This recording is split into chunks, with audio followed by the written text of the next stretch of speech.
Good evening and welcome everyone to Goffstown High School for a Division I football matchup between the Timberlane and Goffstown. So we are here, beautiful night. Actually, it's a night that is a little bit cooler than usual. My name is Scott Gross, and shortly I'll be joined by Jared Talbot. And the players are starting to enter the field now, and you'll see the giant inflatable grizzly where the Goffstown team will be coming in from. So the Timberlane Owls come in with a 2-3 record. Goffstown, unfortunately, is winless, hoping to get their first victory. So you'll see the Goffstown team takes the field.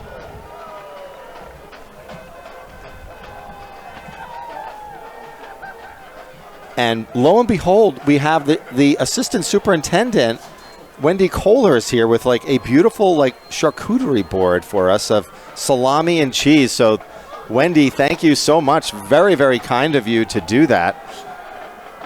So as I was saying, the Timberlane Owls come in 2-3 record, and Goffstown, as you can see now, we've got some of the smaller players coming in to our left. So quite a night here where looks like the junior Grizzly football team is also going on the field.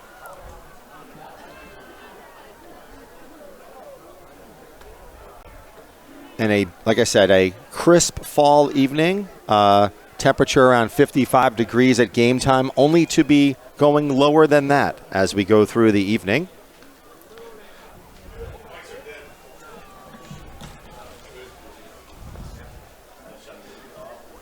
So starting for the Grizzlies at quarterback will be number 13, Connor Hofstetter, who's done a nice job so far this year. And there's been, as I've mentioned in previous broadcasts, unfortunately for the Grizzlies, they've been just dealt a lot of injuries this particular season. But we're going to take a brief break here while the public announcer will be doing the Star Spangled Banner in a few minutes, so we'll come back in about 2 minutes.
All right, and we are back to the action. Jared, that was a really good Star Spangled Banner performance by the GHS choir, and they've done this now 3 times. I think that was like, yeah, that was probably one of them. That was good. That was wonderful. So the little funny story before we start this broadcast was Jared and I were kind of lamenting a little bit about the lack of food in this press box, and wow, like we were astonished. A pizza arrived. Right, just out of the blue, crazy. And then a charcuterie board. So, Assistant Superintendent Wendy Kohler delivered this beautiful platter. Well, Scott, she says that you've been doing a great job as the communication director for the SAU. So that was your holiday bonus. I don't know about that, but I'm thinking that like next year we got to figure this thing out. Hey, like we could do something like a contest, like best whoopie pies or something. And we can really bring quality food like we got tonight. So, and that's 1-800-SCOTT Gross for food. Well, or you can text me at all seriously. That was really kind of everybody to kind of do that. So let's talk Timberlane. How's do we know what their record is? Yeah, I was mentioning earlier that they have a 2-3 record. The Owls do, and Goffstown still looking for their first win of the season. And looks like there's a deferment, and so looks like Goffstown will be receiving in the first half as Timberlane has deferred the toss. It looks like we have some players back, Scott. We do. I did notice that. Looks like 2 of our captains are back in uniform. Yeah, so Billy Schmidt, he's back in action. And I also saw Antonio Hebert, number 75. He's out there. So, Goffstown's just been struggled with injuries. It's hard when you have, a third of your lineup of starting players out. So we'll see what can happen this evening. Goffstown will receive the kick from the Owls.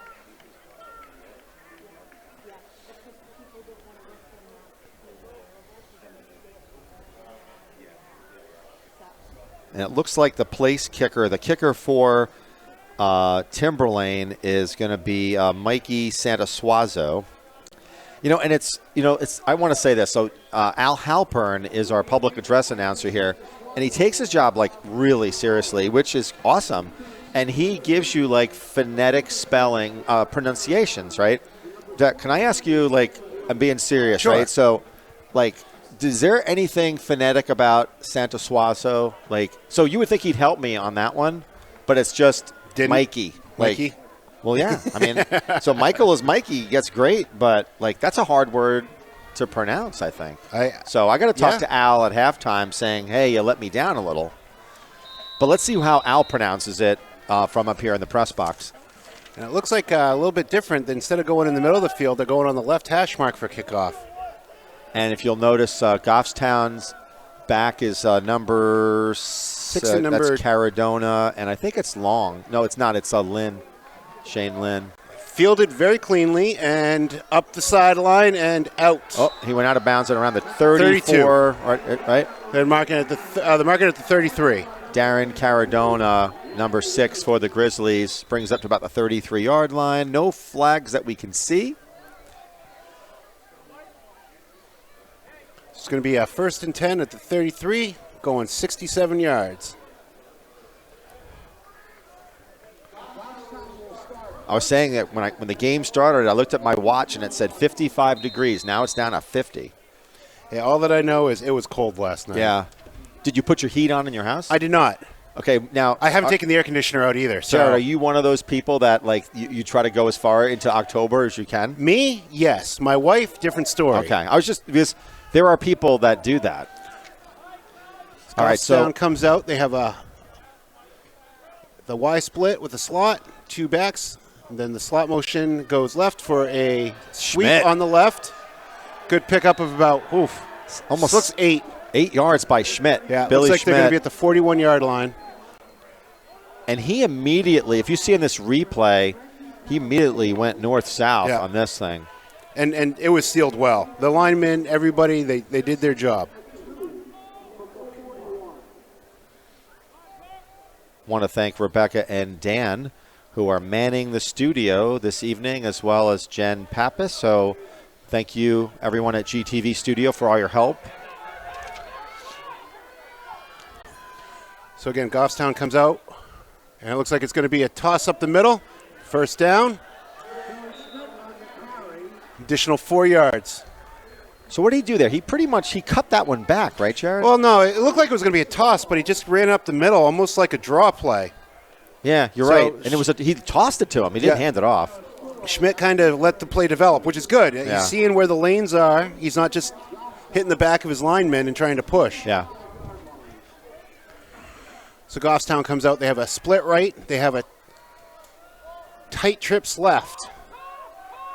And Schmidt in the backfield. And it looks like fumble. And that's it. You just take the sack in that situation. Don't go too crazy. So Hofstetter did the right thing on that exchange. Yeah, just put the knee down. Don't turn the ball over in that situation. So many times you see a quarterback trying to do so much and make a play out of nothing, and then all of a sudden, you have a fumble. Well, that was definitely a pass play because all those blockers weren't there anymore. I get that, right? Goffstown comes out. They have a split end on the right, and again they have the trips left with a single back. So could be the same formation, and it's going to be a sweep to the left. That's Schmidt again. And Schmidt gets back to the original line of scrimmage. It's going to be a 3rd and 10. Jared, that was a tough tackle right there. You almost heard that from up here. Yeah, that was a good collision. Yeah. That's what I call football is a collision sport, not a contact sport.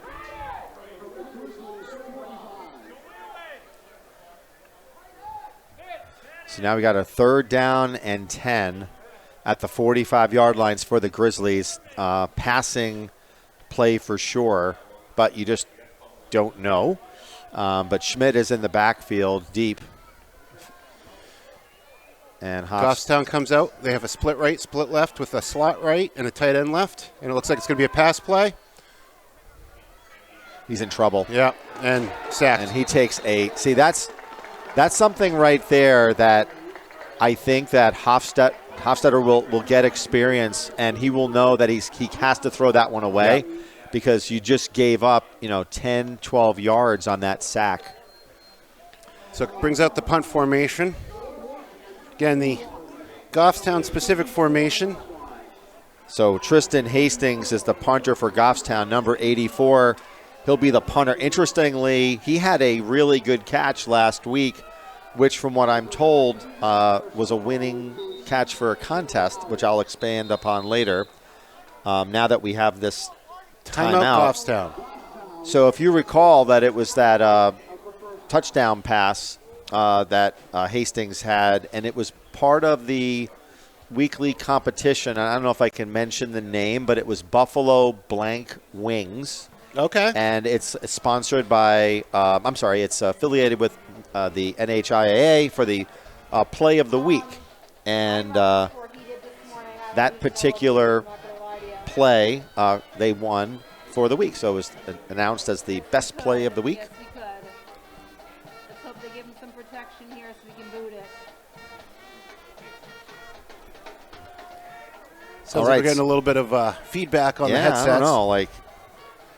I thought it was like somebody yelling at me for saying Buffalo Blank Wings or something, but. All right, here's Hastings with the punt. Solid nice kick, yeah. A little bit far, but hey, coverage team's right down there. And tripped up and tagged down. And the flag comes in. So that was number 9. So we'll see what the flag is on this one. I don't know. Squillo. Hitting the back. It's going to be a block in the back. Yeah, that's not a late hit there.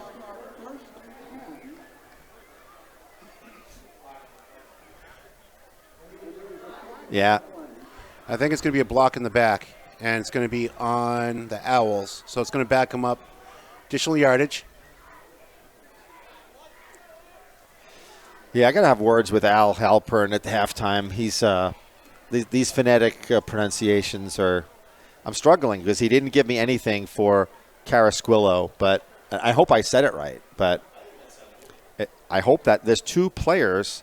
There's Frankie and Adrian. Yeah. Adrian was the returner on that one. So that was a block in the back on the Owls, so it's going to back him up at 10 additional yards. And one thing about Timberlane, I don't know if it's true anymore, but I remember back in the 90s, they had a pretty good wrestling program. They still do, I think. do? But they had a dynasty there for like almost two decades or more. Oh, high snap. It's to throw out to the flat. And I think we're going to see an offensive penalty there. Nice tackle by Schmidt. Carasquillo with that reception, but I think we're going to see. I think it's coming back. Yeah, a penalty on the Owls. Yeah, the official's pointing in that direction. Illegal shift, it looks like, is what I'm thinking it's going to be. Yeah, illegal shift.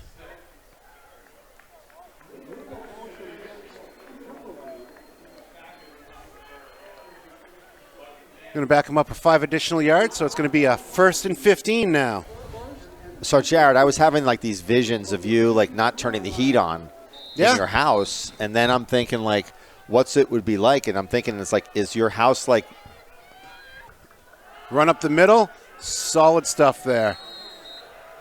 Good penetration. Remember like the old Willy Wonka and the Chocolate Factory? Where Grandpa Joe, they're all in the bed, like with the blanket. Is that what it's like in October at the Talbot House? No, I will tell you one thing, though. Last week, when I was at my son's soccer practice on Wednesday at the Lions Field, I know I said it, but I was shivering. That was a cold night. It's cold.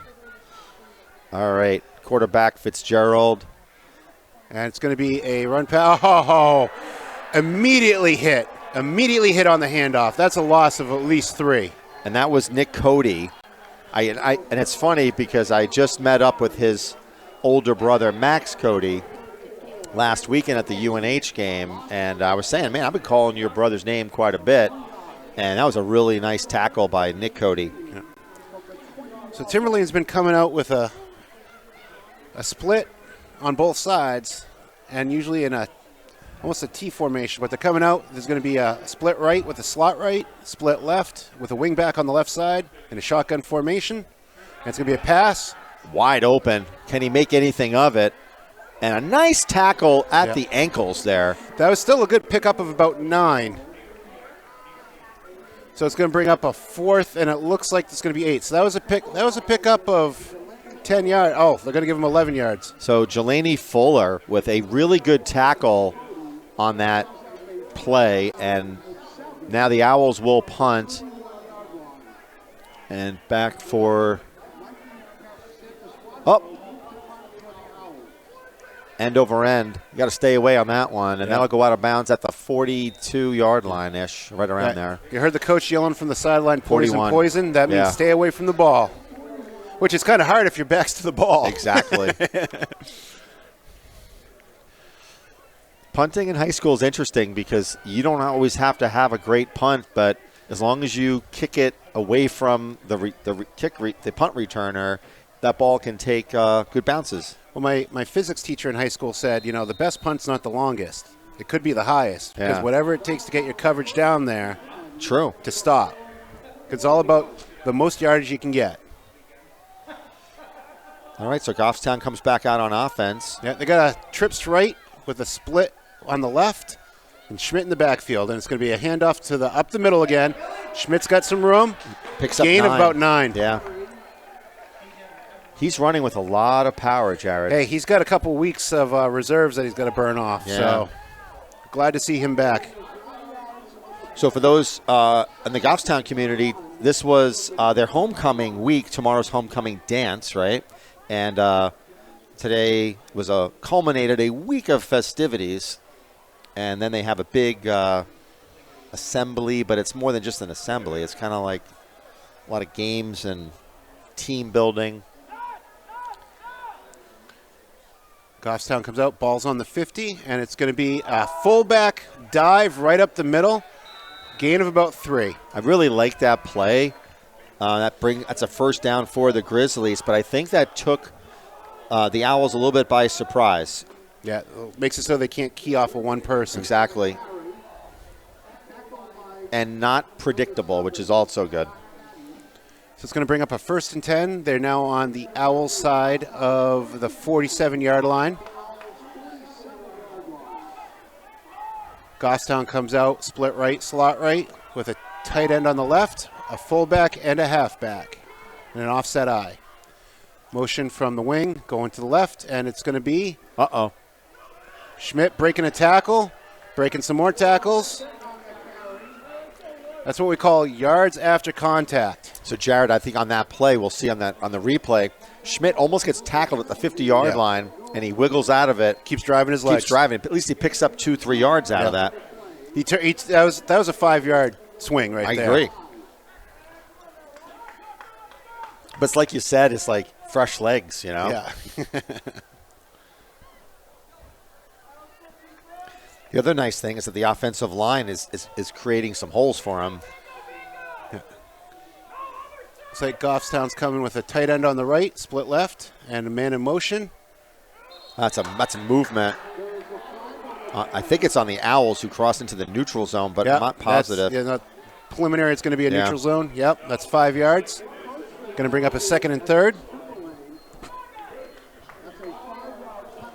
So it's going to put him at the 39-yard line. I knew you were good at math. I knew 39.5-yard line. I knew it. You knew it? I did. Well, I hope so. I've known it for years. With all your educational background, you are good with math. You're only saying that because you're the BA for so long, and I was giving you so much grief. You did give me a lot of grief, but I forgive you. Okay, looks like Goffstown has a tight end on the right. And they're going to put a wing on the left, offset eye to the right, and motion. And it's going to be a nice jet sweep. Hunter Long. Look how he breaks a lot of tackles. He picks plays up the first. He plays with emotion. He does. He always does. And if he can keep it under control and under wraps, he is a force. So, Jared, I missed you at the UNH game last weekend. They got crushed. Yeah, I saw the aftermath of that. But the food was good at the tailgate, so that's usually the first order of priority. Well, I was talking to our associate principal here at Goffstown High School, and he said that he's going to hopefully make the one of the football games later on this season. I think they have what? One more home game left? One more. They have two more. Two more. One is coming up on the 25th. The other one is the weekend before Thanksgiving. Rare two tight end formation. Oh, man. I don't like that. I don't like that because he had a lot of room to run. And I don't know if we're going to be able to see this from It took too long to develop. So if you look at he's already turned the corner. He has all this real estate. I'd say it's about the 35-yard line. Got to be careful. The other thing, too, that Connor is he'll grow into this position as he's young is you got to be able to set your feet as a quarterback to throw. It is really difficult to throw the football while you're running. He had number 15 who was in the tight end position. He was ahead of his defender. Yeah. And if he was able to lead him, that would have been a good reception. But like you said, Scott, being able to run and throw at the same time is difficult. Okay, Goffstown comes with a tight trips on the right, split left, and Schmidt in the backfield. And it's going to be a handoff up the middle for Schmidt. And he keeps driving his legs. He is driving. So he's, what about the 28, Jared? Yeah. A little bit of extracurriculars, but all legal. So it looks like it's going to be a 3rd and 2, and it's going to be a short 2 on this one. Yeah, and I think on this one, in high school sports, when you get in between that 20 and 30-yard line, you're typically going for it on 4th down situations because hopefully we just get the 3rd down conversion at this point. I would agree. But I would also say that, Schmidt has had success running the ball. I would feed him. I'd feed it to him two runs in a row. Well, Goffstown's coming with a tight end on the right with a wing right, and then they have an I formation. And it's going to be up the middle. Schmidt is taking it, and he is close. Short. He is close, He's short but by short. a yard, I think. Depends on the spot. I think they're going to, they're going to be right. Okay, not the best spot. Yeah, so they're going to have to go for it here. This is only because you said that. Talk about fourth down, Scott. Yeah, I probably jinxed them, but Yeah. Oh, no, there's no probably about it. okay. So we got a 4th and 1, and let's see what they're doing. Are they going to send them wide, or are they going to come on in a bunch? Looks like they're coming in a bunch. Tight ends on the right, tight end on the left. I formation, and look it's at just that. a run up the middle. Love it. Quarterback, keeper up the middle. I love that. Probably play. a gain of 2. Yes. 2 or 3 easily. Look at this replay. Look Yeah. at the push from the offensive line and it's here. funny because the guard is right next to the center. So Yeah. usually you want to line up with at least 2 feet between So you, but you're these right next to each blocks other. Were like, I'm trying to give some credit here. Gavin Leach, AJ Tremontozzi. I apologize. Really good blocks by that offensive line, yeah. And 75 Hebert. So like just good job overall for that first down.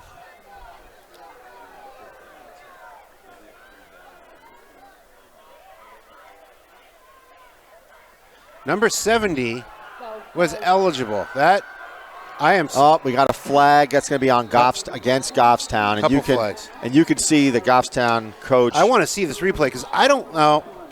I don't think the tackle was covered. No, they're going to say it was like on 84 with a hold or an illegal block in the back. Let's see what they say. Yeah, it was there. It was right around the area where Hastings was as the receiver who was blocking downfield. So typically it's 10 yards from the spot. So it's going to probably be yeah, a first and maybe first and 10 or first and 11. First and 11. Yeah. So those Long penalties kind of stink, but because you lose the yardage, but it's not like if this was like NFL, it would be from the line of scrimmage. No, it would be from the spot. It's the spot. It's the spot of the foul. No, most of the holding happens at the line of scrimmage. That's why everybody gets confused on that. All right, so we got a first and 11. Yeah, we've got a split right with a slot right, split left with a slot left, and a single back, and we're moving motion left to right. It looks like it's going to be a counter up the middle with Schmidt, still driving. Probably a gain of maybe 3 on that play. There's a nice play by the Owls on this one. Number he was in 18. I'm trying to. He was in the gap. Yeah, and Schmidt just Sigillo wormed his way through it. I think it was Ryan Sigillo. Like, nice play. Because that didn't give Schmidt any opportunity to run the ball based upon that one. Nice. But he's running downhill. Yeah. So. Okay, we got a tight end on the right with a slot right, tight end on the left. What did he do? Like, you can't do that. No, you can. You can run backwards at the line. You can't run forward. Okay. So it's end of the quarter. That's what it is, Scott. All right. So, yeah, when you motion, you can't run to the line of scrimmage. That is a penalty. That would be an illegal formation. That's what I thought he did for a second there. Okay, so it is the end of the quarter. We'll be starting the second quarter soon and flipping the sides of the field. And my level.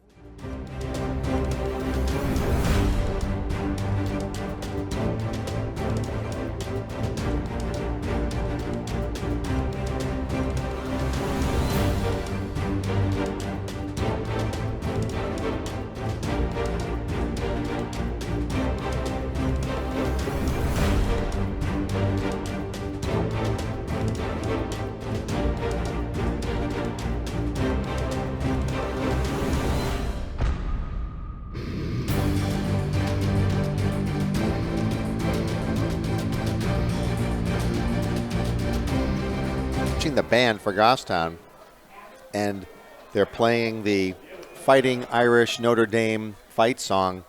I wonder why, right? So it's the undue influence of assistant principal Kim McCann, who is a massive Notre Dame fan.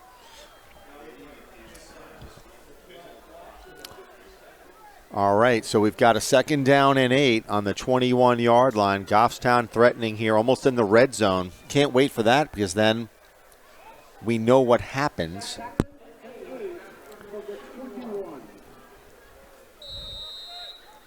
Schmidt in the backfield.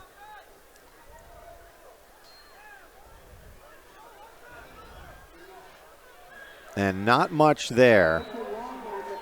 So Hunter Long on that sweep with a lead block by Billy Schmidt, but he just couldn't go north-south on that one. But we are now in the red zone. And if we can show a crowd shot here for a quick second. So you'll see that once Goffstown gets into that red zone, the lights go to maroon to signify that we are in scoring position. So it's a big 3rd down and 6.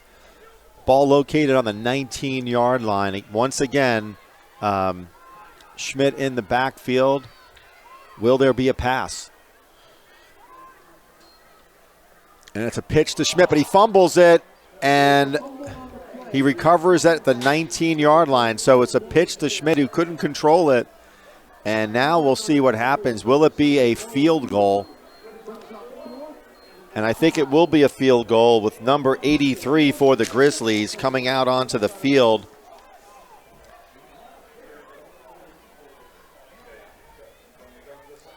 Yami Martinez will line up for this kick, and it will be about a 36-yarder.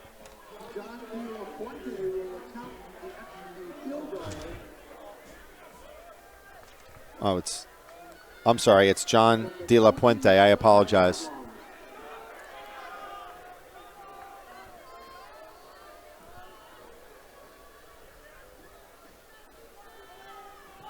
And that one it's good for the Grizzlies. A 3-0 lead on the leg of John De La Puente.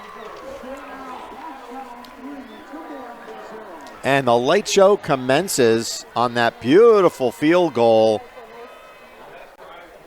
36-yard field goal by De La Puente.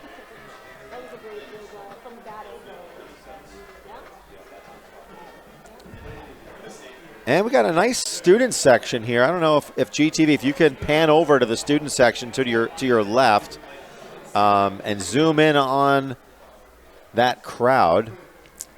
See who's more represented. I see a lot of pink shirts, but then again, that is for, I assume it's breast cancer awareness or cancer awareness. But were there what were the colors? There was no pink this sophomore, so we could have a lot of sophomores potentially. It's just a pink out. Okay.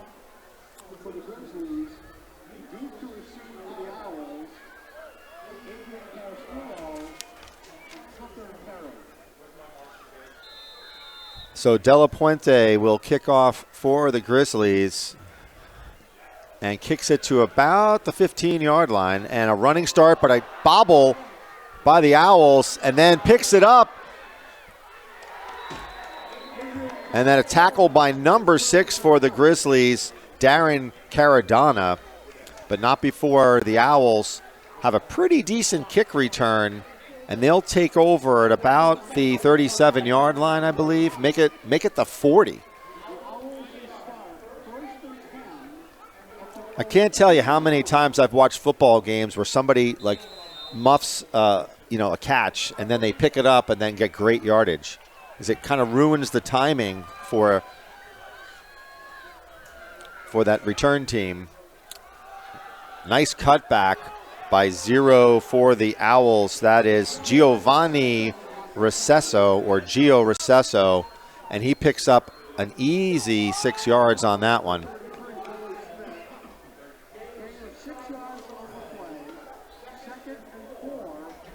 And Schmidt with the tackle, but not before the Owls pick up 6 yards, and now they're at the 46-yard line.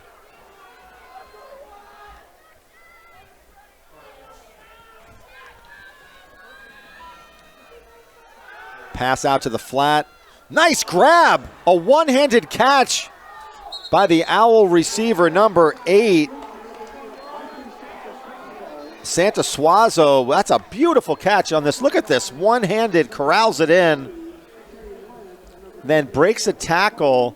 And then finally Goffstown has to get 3 guys to take him down. But beautiful play by Santa Suazo. And the ball now is at the 45-yard line. That was the catch of the game so far. Timberlane's going with a little bit of a He fumbled quick it. huddle. Get on it. Get on Oh, boy. And he's quick to recover it at the 50. Loss so of 5. that could have been disastrous for the Owls there. He started looking and running before he caught the ball. That was a Tucker Karam. On the field now for the Owls. Checking in is Hayden Corman in for number 4, Tucker Karam.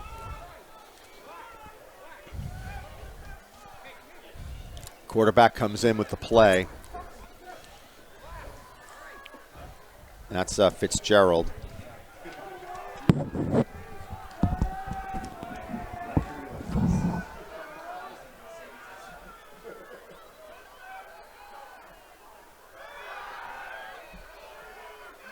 I love that play.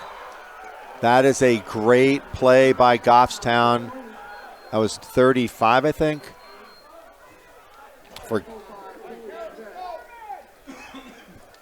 That was Schmidt. They give him the tackle to. Shed that one, and I thought it was 30. Can't see from that far away. I'm getting too old, Jared.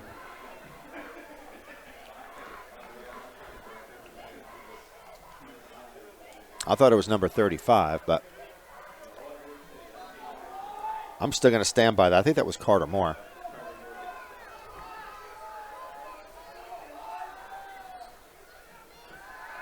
Quarterback rolls out, and then he gets taken down by number 15 for the Grizzlies, Owen Cole.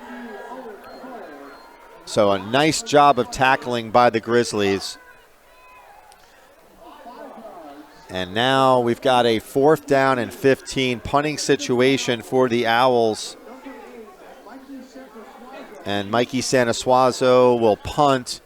Back for the Grizzlies is number 6, Caradonna, who's had a nice game so far. That ball's right at him.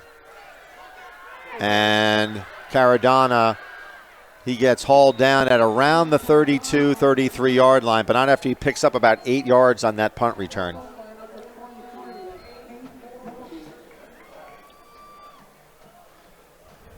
So now we are joined by our second young Talbot child in, and Jared, I got to tell you, like, I really think that looks good on you. And as a matter of fact, if my camera was only ready, that would have been Facebook worthy.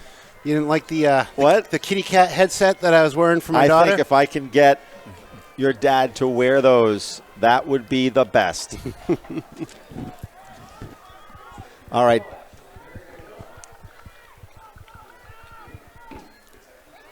Hand off Jet to the sweep. Grizzlies. Yeah, but he tripped. He tripped. That was a well-run play. It was a tight formation. A lot of blocking there, but he tripped on his own feet.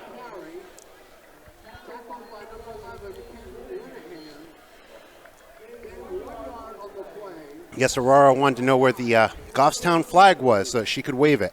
There are plenty of them. I know. That's what I said. I don't think we have any up here, though. You have some. I can get one. For all the scoring that will happen.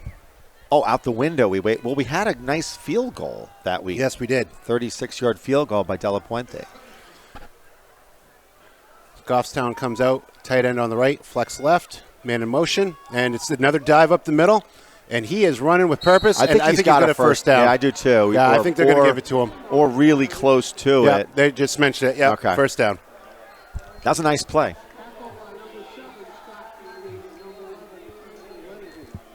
And who was that? Was that Shane Lynn who on that one? 23? Yeah, I think that was 23, right?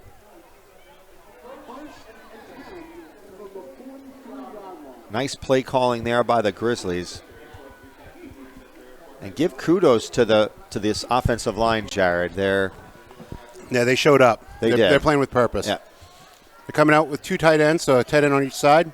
And it's a QB sneak, right? Run up the middle. Maybe QB 3. Oh, fumble! 3. That's going to be recovered by the Owls. That ball popped out, but was he down? And right now they're saying yes. He was not down. They're saying that he wasn't down. Let's look at the replay here. Yeah, that ball popped out. And And I don't see a whole lot of arguing going on the Goffstown sideline where they thought that he was down. So it means the Owls are going to have great field position on the 48 on the Goffstown side. They're coming out split left, split right with a slot right. They got a wing back on the right, and it's going to be a run to the right, and that is tackled for loss. Number 15 came right up, 15 set the edge. and 34.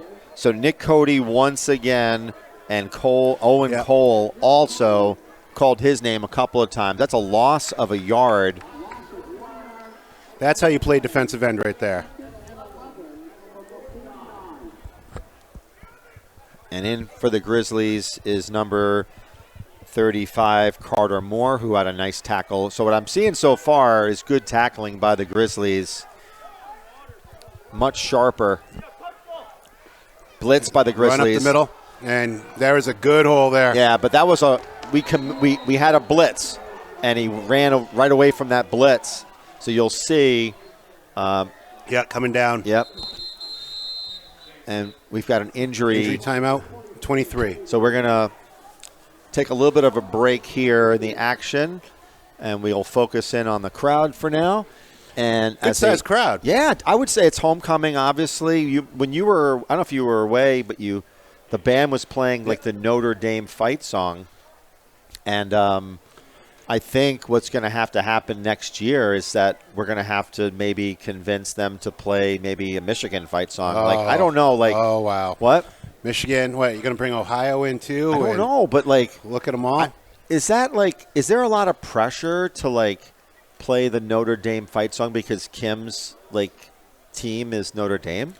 I mean, it's fair, right? Now that I know that, we're gonna have to start investigating that. She is the assistant principal, so with that, and she's so active, and she's the leader of our performing arts here at Goffstown High School. So I get it. So with that, you get certain ability to call the music, I guess. I don't know, but I don't know. I don't know either. You can always go with the go fight win. That's always an old school one. I'm kind of partial to. I mean, I'm not really a Michigan fan, but I do like Hail to the Victors a lot. So we'll have to talk to Kim about this one and see if we can go Hail to the Victors next year as opposed to the Notre Dame fight song.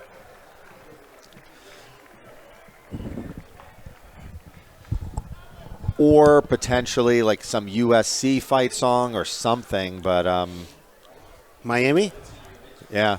UNH, there is no UNH fight song. Yes, there is. As a matter of fact, with Jared, UNH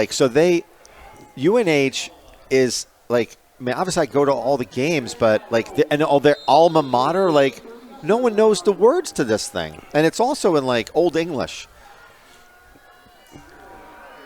Big hole. Big, yeah. Uh-oh, he broke it. He's still up, still running hard. Watch this on the replay. And that was 0, right? That's Gio Recesso. I mean, he's running downhill. And they're going in a hurry-up formation. Yeah, so Goffstown might need Goffstown gets. Maybe you call a timeout, You got 2 left. Yeah, and he ran up the middle. He tripped on that one. Yeah, watch the replay here. He kind of comes through, and I can't see who he tripped on. His own player, I think. Yeah, he tripped on his center. He tripped over. Yep.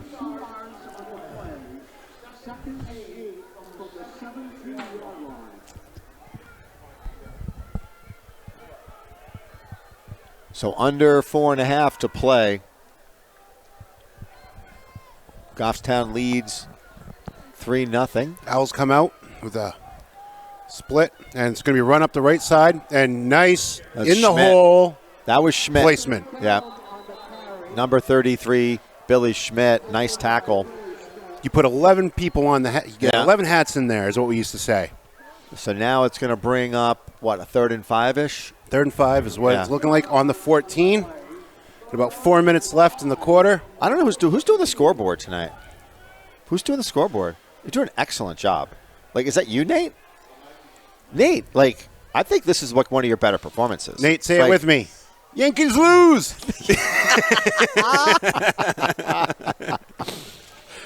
Gotta love Big Poppy. Well, no, it's always good. You can count on the scoreboard operator when you're calling like the downs and yards to go. I mean, when he's on the money like he is tonight. Going to be run up the middle. Oh, that's it. Oh, we got a flag too. Offsides on the defense. That's going to be a 5-yard pickup. I don't know if Yeah. it's going to give him a first or if it's going to just make it It's a gonna third be and close. 1.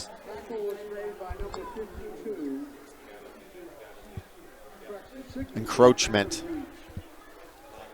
And that's probably why it was it Schmidt, because he was so quick in the backfield.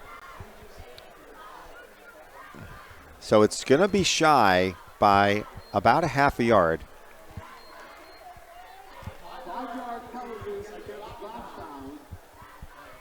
Just as I spoke about how well Nate Bracey was doing on the scoreboard, it looks like it should be a 3rd and 1, even though it's only like a foot. But you can't go 0, you know.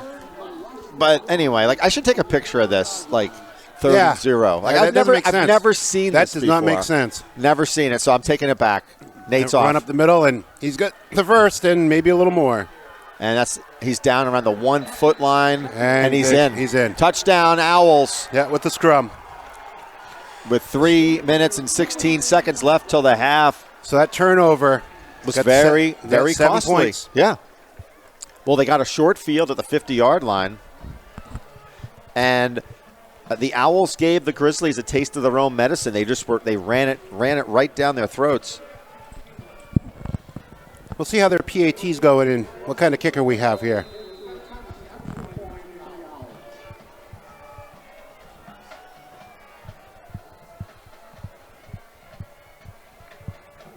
That is no good. That was close. Yeah, I don't know if that I was know. blocked, but that looked like it was going to be It blocked. looked like it was partially blocked, but See if we can see it on the replay. it just was a. Was it tipped? It kind of. It looked like it was. But a nice drive, short drive by the Timberlane Owls to get a touchdown on that one. Like you said, Jared, like anytime you can get a turnover like that, and then points. then Just get then points. you only have to march half the field. Mhm.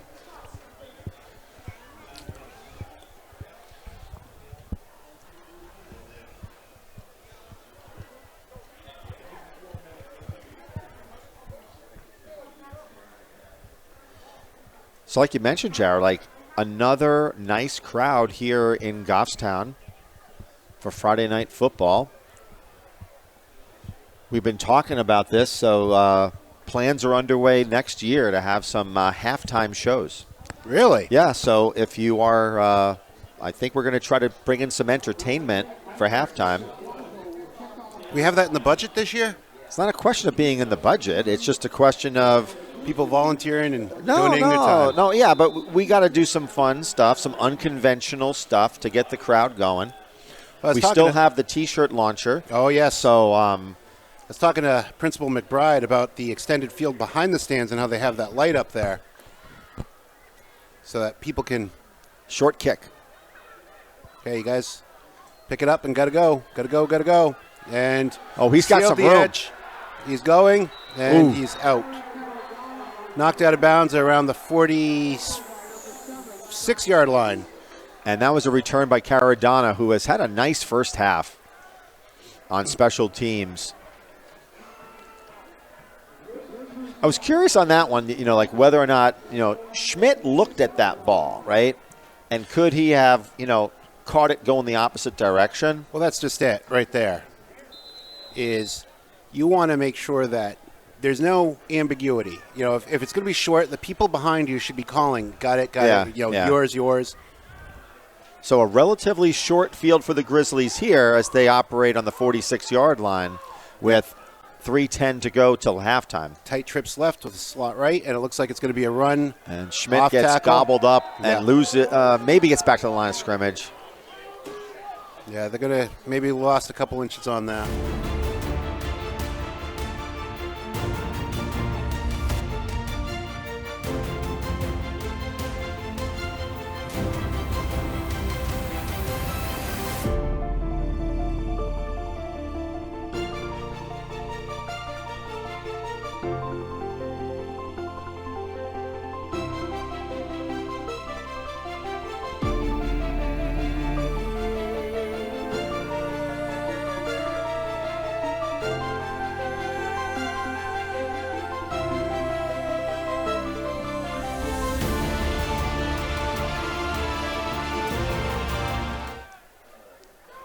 It's going to be a run left, the jet sweep. That's a good cut. Yeah. Finally was able to go north on it, pick up of about 3 yards. So it's going to bring up a 3rd and 7. So Caradano waited for his block on that sweep. And we're at the 39-yard line, so. But a nice tackle by the Owls, number 70. And that was Noah Cudham. Hopefully I pronounced your name correctly. So now it'll be a 3rd down and, about 6 yards or so, 7. And we got to get to the Owl side of the field at the 44 for the first down. And see, looks like the Grizzlies are coming out with the trips right. A flex on the left with Schmidt in the backfield. And it looks like it's going to be a pass. Oh, boy. A sack. Okay, but that's just a really nice play by the Owls, but no protection. Yeah. He didn't stand a chance. The corner came in. He missed a block. No, that was Schmidt's. So Schmidt didn't pick him up. Yeah, the corner came in, outside linebacker came in, and that was a halfback responsibility. And that's just communication by the halfback and the left tackle. And now Goffstown will need to punt. And if you can tell me, I was going to say, like, when they said timeout by the Grizzlies, I'm like, why would Goffstown be taking a timeout? It was the Owls. So it's 1 minute and 22 seconds left till the half. And really, Mike, help yourself to this beautiful cheese platter. Please, Wendy Kohler brought this up. If you could smell, if there was smell-o-vision, like this sausage platter, whatever, it's really good. It's right up your alley. Yeah. And beautiful cracker. What'd you just call me? I didn't call you a cracker. I said that's a beautiful cracker with the cheese. There you go. Goffstown's coming out in the punt formation. They're taking their. So Tristan Hastings back to punt. Taking the guard, tackle, and end, and they split him out left. And it is a booming punt again. Good coverage. And good bouncing.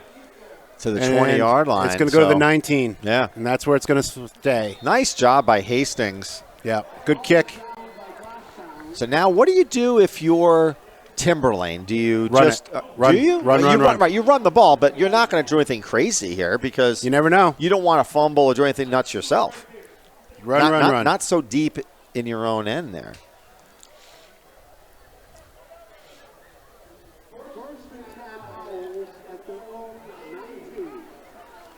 So the Owls come out. They got a trips right, a flex left, and a shotgun formation.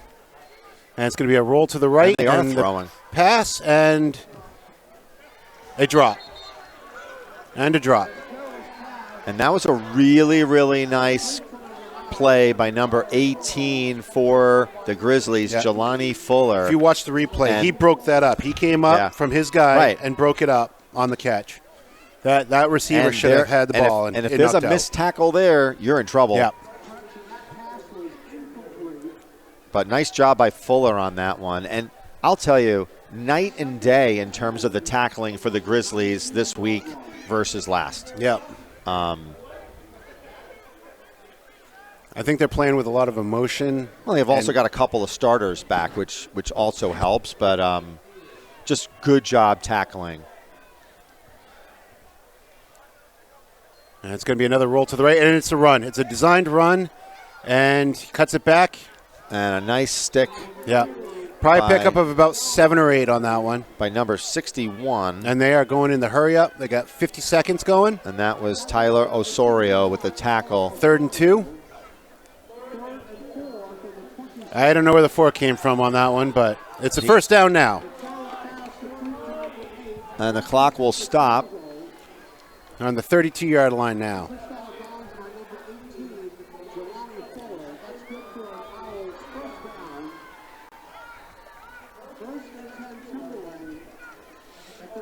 So 40 seconds left till the half. Goffstown trails 6-3 to the Timberlane Owls. And are they going to try to put one up? They got a split left, slot left, way left. Single coverage out there on the top of your screen. And it's going to be a run up the right side. And that, he's got some blockers. They still got, okay, there's a timeout there. Yeah. That's a tough one, Jared. You really don't want to be giving up like these 12, 13-yard runs. That was not a timeout, and they're going for it right away. Pass to the outside, and he made it. He got out of bounds. Got out of bounds. So it looks like it's going to be a second and 6. So if you're the Grizzlies, the clock is to your favor. It's 26 seconds, and that's tough for a high school team to execute or drive. And it's not like you're going to have to give up a 45-yard field goal or something well, like that. what you're doing right now, if you're on the offense with in this kind of front of you. situation, is you're sending in 2 plays at a time. Yeah. First play, you get it. You don't get out of bounds. You get right up on the line. So the quarterback's calling 2 plays in the huddle.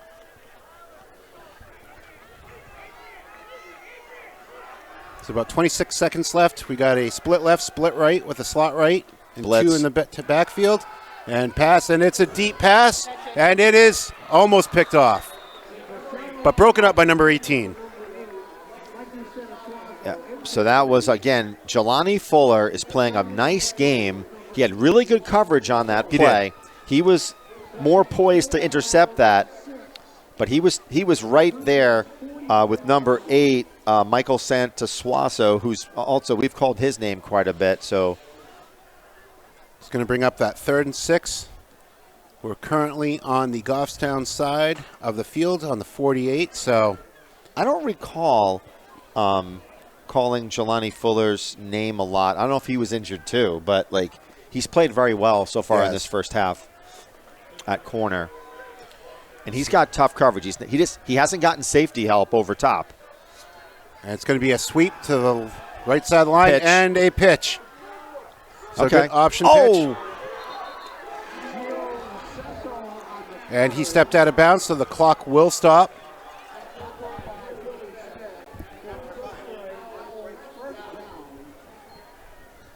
Again, that was a big Yeah. run. And there was a slight opportunity, I think, for There's a missed tackle there. right. Yeah. And because of that, it was another pickup of 10. Right. So looks like Goffstown's taking the timeout here. You know something? I think that's a good play. A good move. Good timeout because it's 12 seconds left, which is about 2 plays. So, barring this ball getting to the 10 or 15-yard line, you saw how difficult it was for them to execute an extra point. So I think if you can, fine, give up 5 yards or so. Just don't give up 15 or 20. And Timberlane has, 2 more timeouts? They have 2 timeouts. 2 timeouts. So, but again, realistically, these plays are 5 or 6 seconds to develop. So I think there's 2 more plays in the half. It depends on where they're going to end up, if they're going to take try for the field goal, because the place kicker looked like he did have a leg.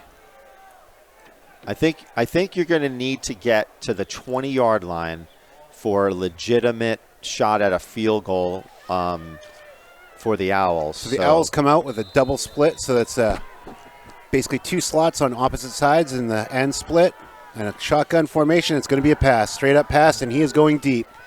Oh, that's a flag. That's a flag. Now 3 flags. It's 10 yards, okay? It's 10 or 15 yards. It's not like it's – so it'll be at the 15, make it the 14-yard line. So – and that one was sad because it was almost like – I don't know if we can show that replay one more time. I don't know if that's possible for the studio to pull that replay back. But it looked like Goffstown's defender just simply just lost track of him. His feet got tripped up. Yeah. He definitely got him. I'm not. It's a good call. It just looked like he got caught up with him. So it'll be the 14, right? I see the red lights finally coming on for the red zone. So they have 2 timeouts. So you got to figure that they're going to try to get it a little bit, put it in the end zone, or they've got an opportunity for a field goal. They're coming out. They have a wing on the right, split left with a slot on the left. The shotgun formation and the halfback on his left hip. They've done pitch plays on these, so let's see what they do. It's going to be a pass, quick pass to the right, and steps out of bounds. So now they're going to kick a field goal. So they got 4 seconds left. They're on the 10. That play took 3 seconds. I get it, but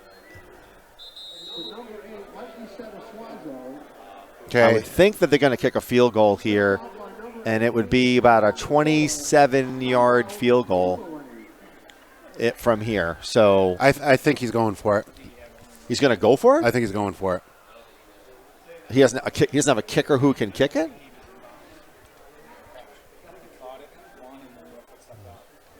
You just need one, no? I think for NHIA, it's only 1 foot. Yeah. They're calling that a catch. And 4 seconds left. You're on the 11-yard line. No, listen. If you don't have faith or you don't have a kicker who can kick a 27-yarder, then you go for it. I mean, it's not an insurmountable thing to get a touchdown here, but you got to get it in the end zone. We'll see what the Owls come up with. They are setting the offense, looks like, back on the field. Their kicker is, according to the rosters, number 8, Sanasuazo. And he's playing at the right end right now. Yeah. So he's a split right. All right.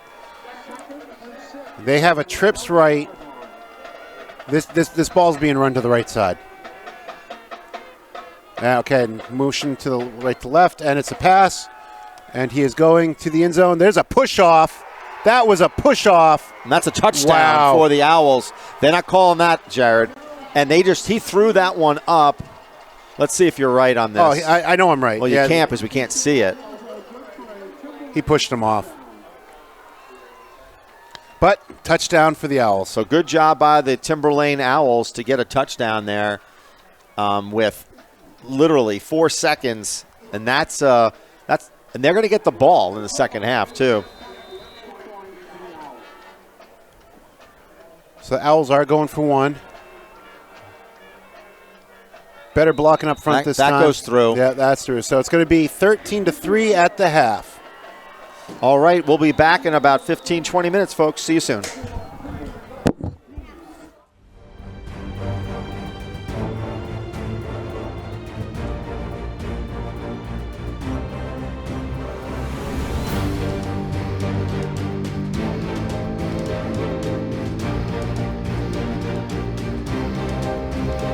Tonight's final home game and our Goffstown High School homecoming celebration, we have a very special halftime ceremony for our fans.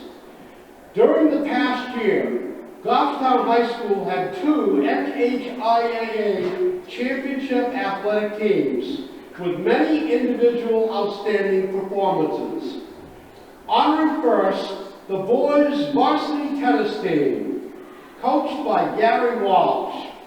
The boys were undefeated during the regular season, accumulating a 17-0 record, and then won the D2 state title with a 6-3 victory over Hollis Brookline High School.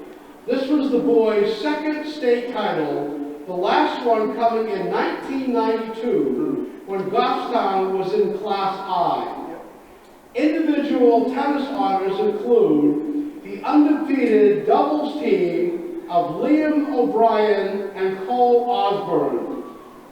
Undefeated singles players included Liam O'Brien, Jake Bates, Cole Osborne, and Tyler Dion. Tyler was also selected to the first team in Division II. Congratulations on a great season. And up next, we have the varsity wrestling team that won the Division II state championship for the second year in a row and their 4th all-time state championship. The team was led by coaches Alex Kavakis and Josh Debrion. Individual honors in wrestling went to Ben Walton, who was the D2 state champion at 132 pounds. And Adrian Reeves, who was the all All-State Girls Champion at 114 pounds. Congratulations to both teams. Goffstown High School and the Goffstown community would like to congratulate you on these great achievements and wish you continued success in all of your future endeavors. Ladies and gentlemen, please give a big round of applause to all these outstanding athletes. Thank you so much.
As of July 1st, 2025, it is now illegal in New Hampshire to dispose of lithium-ion and related rechargeable batteries in landfills or incinerators. This means that such items cannot be disposed of with normal household trash. Any rechargeable tool or gadget, as well as any rechargeable AA, AAA, or other common cell sizes, can no longer be put in the trash. Improperly disposing of these batteries can lead to fires in solid waste, which can eventually lead to injury or death. According to nyc.gov, New York City alone reported 6 deaths related to rechargeable batteries in solid waste disposal in 2024. To properly dispose of these batteries, they must be taken to a call to recycle approved location, such as the Goffstown Department of Public Works Transfer Station. The Goffstown Transfer Station is open from the hours of 7:30 a.m. to 3 p.m. Tuesday through Saturday. There is no charge. Simply bring the batteries to the scale house and they will be handled from there by town staff. If you have any questions, please reach out to DPW at 603-497-3617.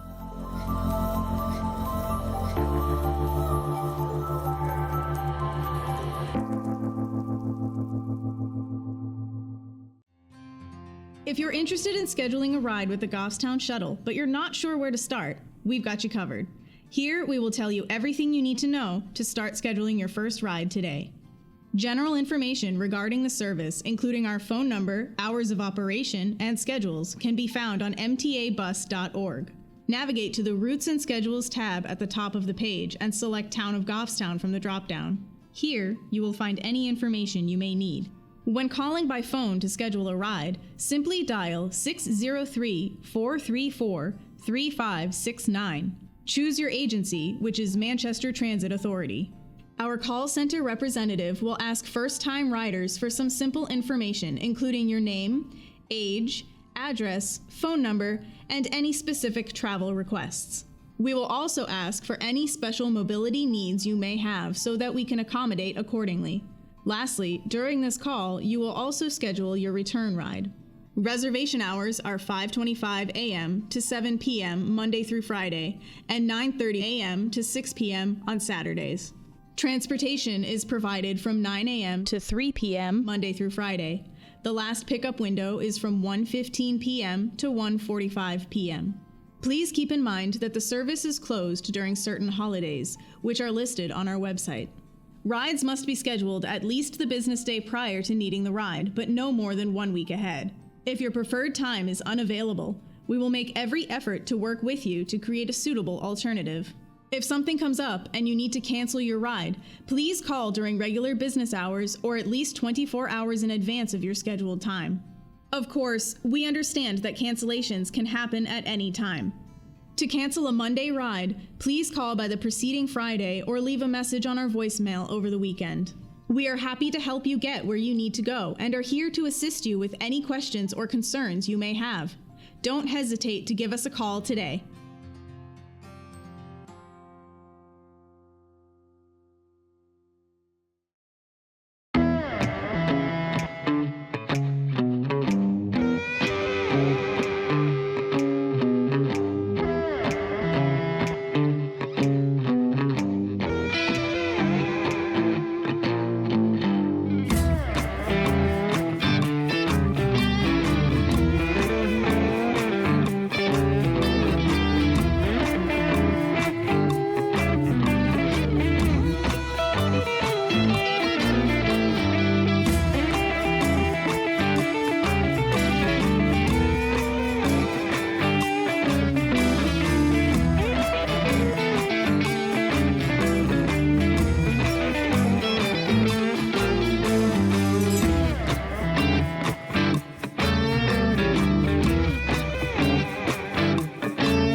You're watching Grizzly Football.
Welcome back. The halftime show was a great celebration of some of the things that have occurred with our wrestling teams, as well as other celebrations that have occurred. Now that we're coming back, 30 seconds left. The score is still 13-3. Owls are leading. The Goffstown Grizzlies will be kicking off. They're kicking off right to left in front of us from the right hash mark.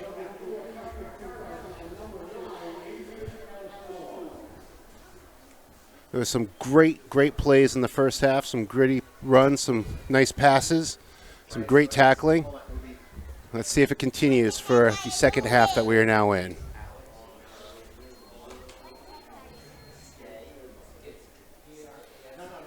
And it looks like it's an onside kick.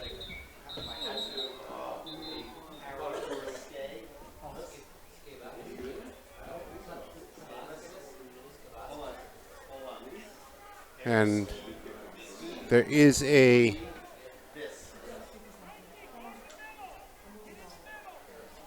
a stoppage in play. It looks like they're going to be a re-kick. I don't think that everything was lined up and the whistles were going. Don't know if they're going to try doing the onside kick again.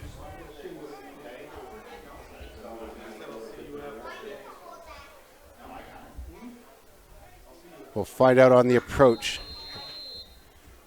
And no, it's going to be an onside kick one more time. And ball, and it looks like Goffstown might have recovered. And Goffstown did recover. So even though it's going to be on the 49-yard line of the Goffstown side, the Owls did touch it, which put the ball into play. So it's going to be a recovery by the Goffstown Grizzlies. It's going to be first down and 10 from the 49.5, or are they marking it at the 50? They are marking it at the 50.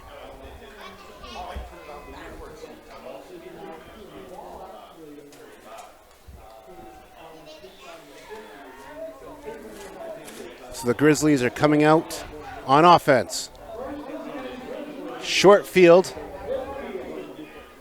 On the midfield, they have a tight end on the left, a tight end on the right, a split right with a slot on the right as well. The slot's in motion to the left, and it's going to be a run up the middle and a lossage of yards. Looked like the entire interior line missed their men on that one. Looking at the replay, yeah, the linebackers came up. They fired through the gaps hard on that. So it's going to be a 2nd and 12 on the 48 of the Goffstown side.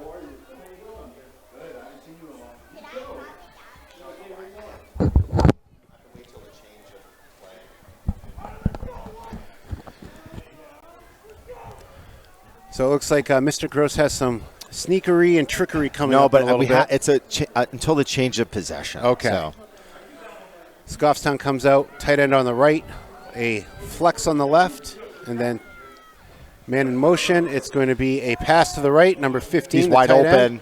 And good tackle, though. Good tackle. Gain of about 6. So it's probably going to bring up a 3rd and 6 at this point.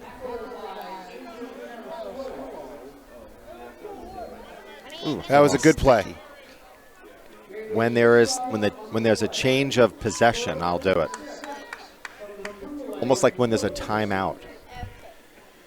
In the broadcast booth, we have a little helper with us who is doing some great cartwheels during halftime. Goffstown comes out, trips left, slot right, or a tight end split on the right, and it's going to be a handoff up the middle, and he keeps going. And he got the first down. But a great second effort by Schmidt. Yeah. And he almost broke that one to the house. Yeah. I mean, well, I'm glad he broke the first one because he was short of that first down. Yeah. But the ball is going to be put on the 37, and it's going to be 1st and 10 after that impressive run by Schmidt. And I think we have to do it from your window, by the way.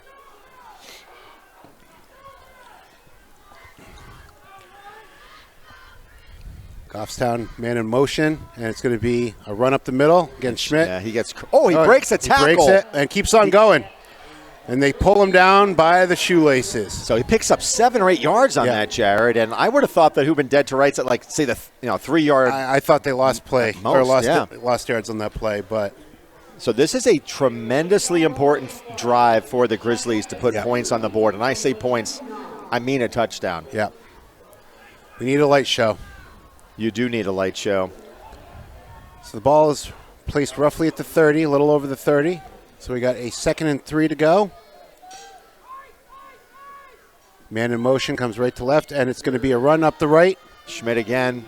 Can't break free of that one, but he is super close. So it'll be a 3rd down and less than 1 to go, I think. Depends on where the spot on the ball. If you look at the official of the line judge on the far side of the screen, I think he's about a yard. Yeah, half a yard. He's got a short 1 yard. So 3rd and 1.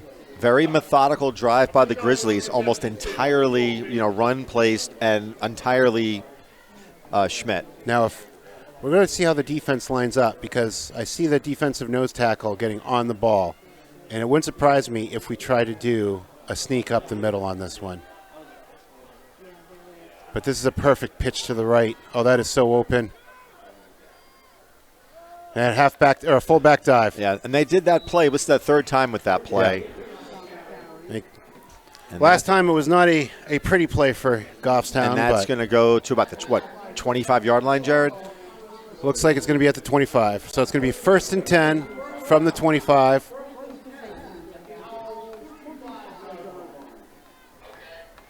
Like you said, Scott, it's being methodical at this point.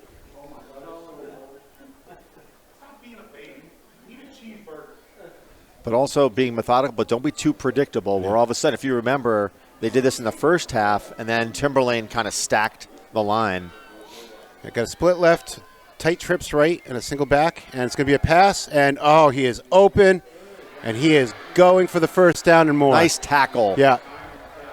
By number 9 for the Owls. That was Aiden Carasquillo, but not before Goffstown picks up a 1st down.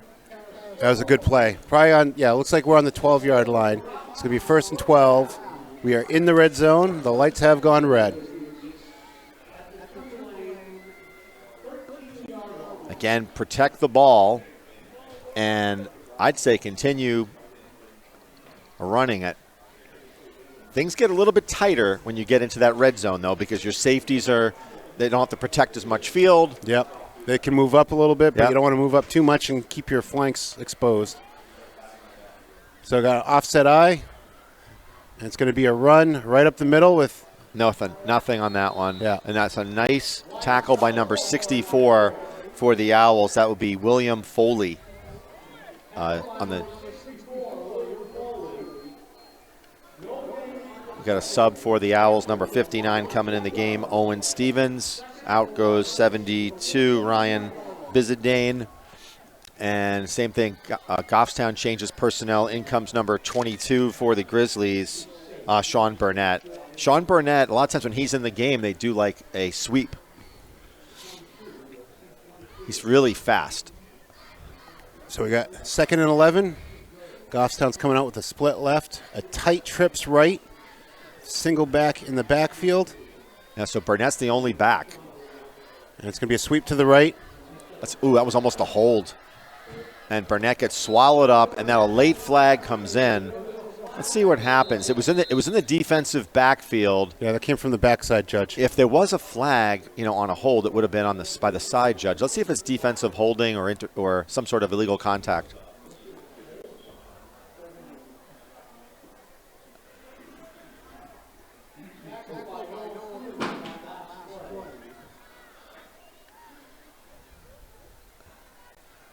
Okay, so it's going to be backing up by... That's a hold. Yeah. You see, I did see what I thought might have been a hold, but the weird thing is that flag came in so late. And so far back. Yes. Because if it was a hold on what I thought might have been, that was on the sideline.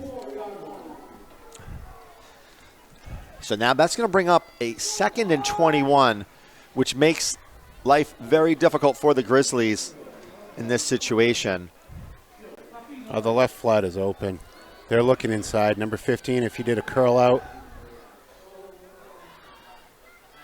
All right, picked up half those yards. Maybe not. I shouldn't even say that. Maybe 5 yards. So now we're in the 19-yard line.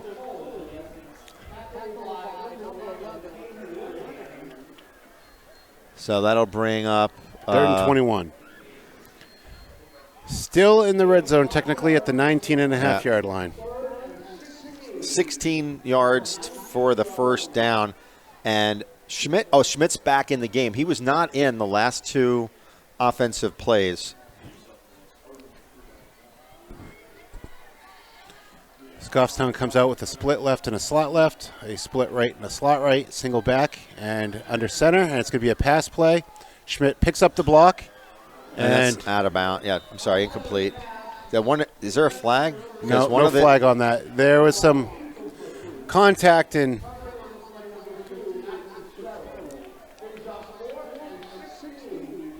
so here's the thing. Another field goal. We're on the 19-yard line. Are we going to go for a field goal or are we going to go for it? You got to go for a field goal here, right? I mean, I think he's got the leg. I think he does too.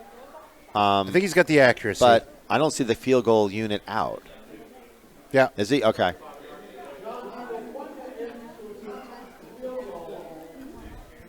So this will be a 36-yarder again. No, it's not the 26. Yeah, we'll wait for a sec. If you open the bottom one. Okay. Yeah. Let's see what Delapointe can do here. And that looks good. It is good. And that is good. Brings us up to 13-6.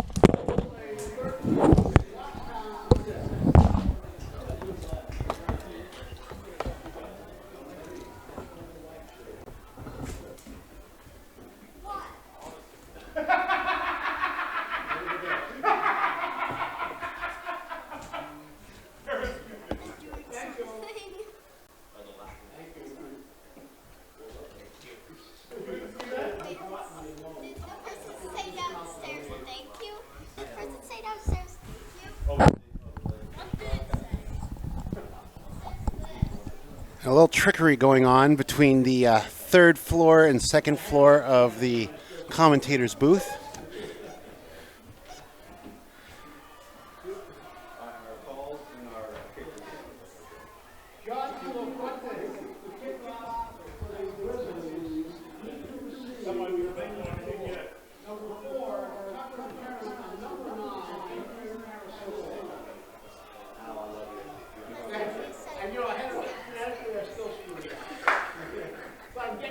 And the Grizzlies are getting set to kick off from the right hash mark. Owls are deep. I think they've come to realize that kid has a leg. And another onside kick. And wrong way! Wrong way! Wrong way! And number 6. And a touchdown for Goffstown. That's a safety. That's a safety. He ran the wrong way.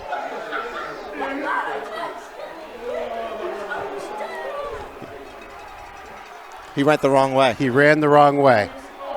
Yep. I would agree. It's a safety. Yeah.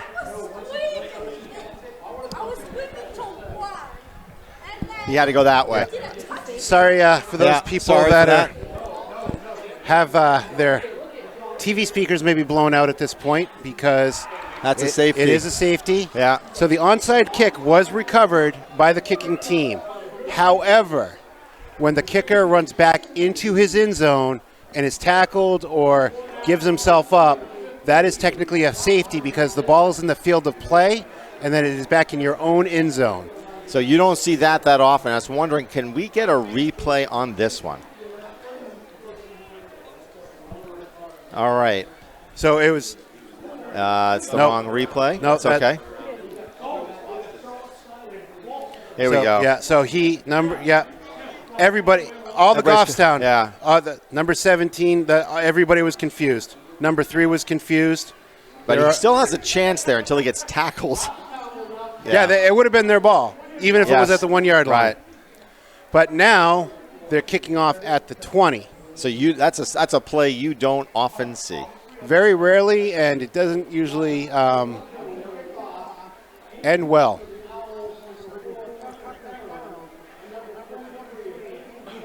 And it's interesting, as we were doing our little shenanigans here with our public address announcer, I come in and I see a scoop and score, and I'm like, oh my God, we got a touchdown. So now it is a free kick at the 20-yard line. And so that's also an odd thing, right, Jared? I mean, so you can fair catch a kickoff. No, I know that, but why wouldn't you try to kick it deeper? Like, why did we do that? You know, I don't understand that. Yeah. But the thing is, with a fair catch, you got to catch it. Right. And if you fumble it, it's a fumble, it's a live ball. No, but I guess, you're kicking off from the 20-yard line. Yeah. Your kicks before were going like 40, 50 yards, right, on the kickoff. You're pretty much kicking it to the 15-yard line. Just peculiar in that respect, but. And now if you're Goffstown, you got to clamp down here. You're not out of this game by any stretch. No, you're not. You're down by 9 points. Yep. It is a two-possession game, but it is still a close game. And you've got, a whole quarter plus, a little under 5 minutes to get back into this one.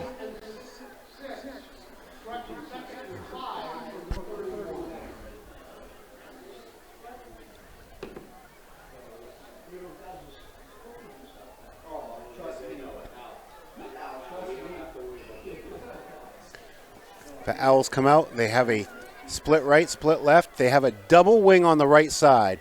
I think they're running it to the right. Blitz. Good tackle. Nice open field tackle. Great You're right, tackle Jared. by number 6. That was Caradonna, I think. Yeah. Darren did a good job. That was form tackle right there.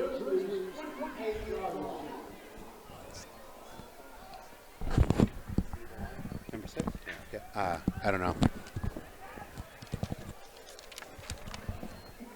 So this is a big 3rd down and 2 for the defense for the Grizzlies. So they need a stop here. They got a tight end right. They got a wing on the right. They're running it to the right side. And nice power running by number 4 for the Owls, Tucker Karam. And Caradonna with the tackle. So that's a 1st down for the Owls at the the 17-yard line. And again, I'm a believer here that if Goffstown can kind of stop them before the 10-yard line, I don't know if the Owls have a place kicker that can kick a field goal. So. No, they're in 4-down territory. Yeah. So and run up to the left, left tackle. Ooh, nice tackle good there. Good folding. That was a good fold tackle. That was 61 for Goffstown with the tackle. The down lineman had him by the legs and wasn't letting him go. That allowed the linebacker to come up and fold him over. Yeah, so Osorio and Cody on the tackle there. So, again, this is a big defensive stand for the Grizzlies. Again, not allowing the Owls to put any more points on the board. Because, like I said, it's 2-possession game for them.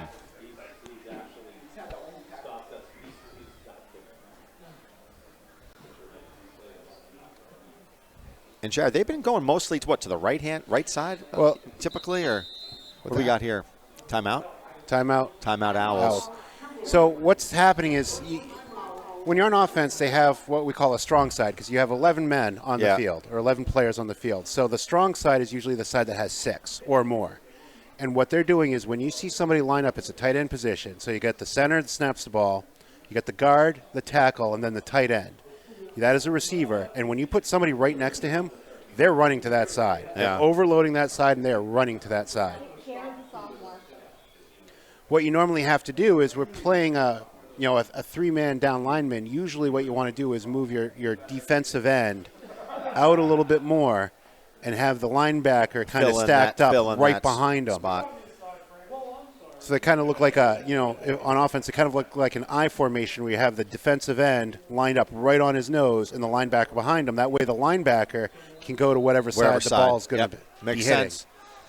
All right, 2nd down and 8. And run to the right. Same thing. And they cut back. It's a good run. He gets a first down, though, at the 5-yard line. So that's it. They're in the red zone. So 1st and goal for the Owls at the 5-yard line of the Grizzlies. Make it the 6. Stand corrected there. And I think you're right. I think that the Owls, no matter what the situation is, they're going to go for it, even on a 4th down situation. So Goffstown's going to need. So see what they have here. So the the defensive end. Yeah, now they're going left. And he battles, and he gets to the 1. Yeah. So they kind of did a counter there.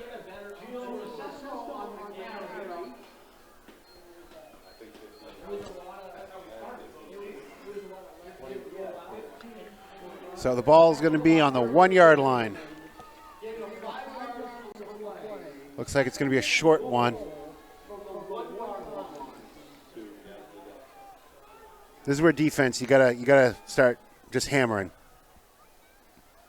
And he's in. But he walked in on that one. Yeah. So that'll be a touchdown for the Owls with under a minute to play in the 3rd quarter. And they are going to extend their lead to 21-6. Yeah. A very important extra point here. And I think they're going for 2. Well, I would too, because if you get to, then it becomes a 3-possession game, right? Right, because it's like if you're up by 16, that's 2 touchdowns, 2 2-point conversions. You get this 2-point conversion. Now it's a 3-possession, and you might not get 3 possessions in the 4th quarter. Barring a turnover.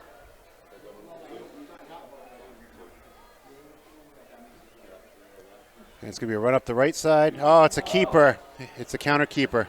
And that's a beautiful That was play good play. by the Owls to extend their lead now 23-6.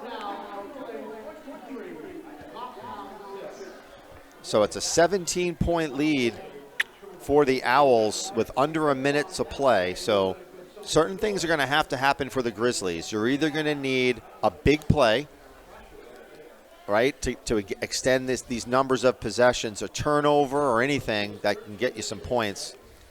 But there's only 12 minutes in a quarter, and you get 2, maybe 3 possessions.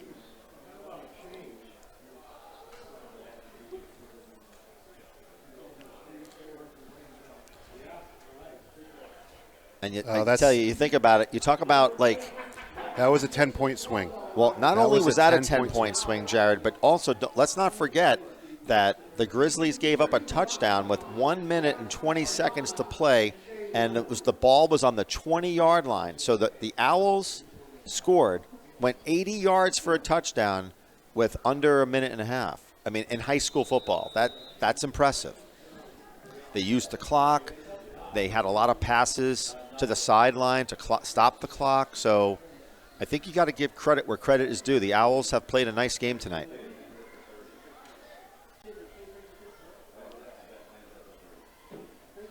And here comes the boot, a good boot. Let it roll. Oh, you are in trouble there because you can't let it's a live ball.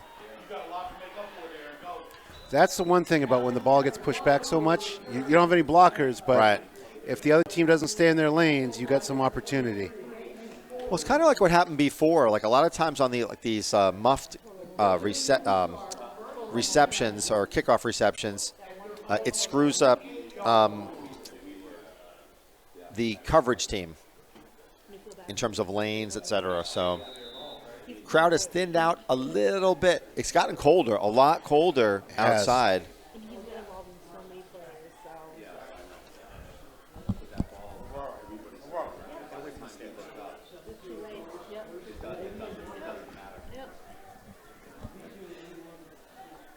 So we got Schmidt in the backfield for the Grizzlies. Are they going to continue to try to run the ball, or are they going to have to do something different? And it's a handoff to 23 Lynn. He cuts it back, but only picks up 2 yards. Clock keeps running.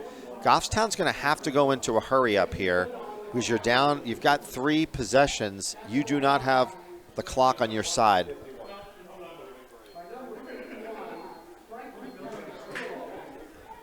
So you don't have. So Jared, this goes to what you were saying before when you were in that like 2-minute drill where they're calling 2 plays in the huddle. Goffstown's got to do the same thing. Well, that's usually when you go to a hurry-up offense, but they aren't hurrying up. So. Well, no, but you have to hurry up. Yeah. That's my point. Yeah, this will be the last play of this quarter before they switch fields, if they can get the. But they're so disorganized, like right now. I don't get it either. So now you got to delay a game, like. No, they took a timeout. So now you call a timeout, which you're going to need. I mean, that's just. I'm sorry to say, that's sloppy ball right there.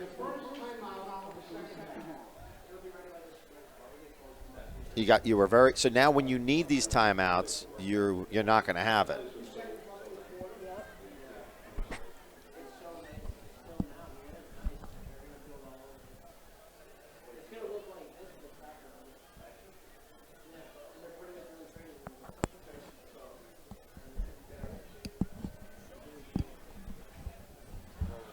All right, we got 2 seconds left in the third quarter. Goffstown with a 2nd and 9.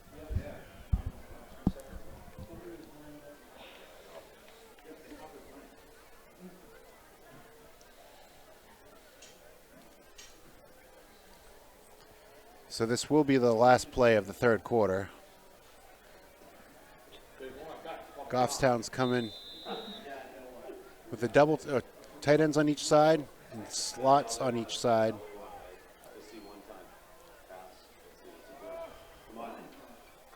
And good pass, good catch. Number 15 is going, and oof. Good contact, good tackle. So that was a good pickup. That was a pickup of almost 20 yards. End of the third. And the good thing for the referees is they only have to walk the next 6 yards on the other side of the 50. Yeah. That was a pickup of 18 yards on that play. And that's what they need more of. Well, a play like that also gets sets up by the running game. You know, the challenge is now that there's only so many runs. Like, you got to pick up 10, 15 yards at a lick here and start putting a touchdown on the board. But yeah, they need to start putting 6 on the board.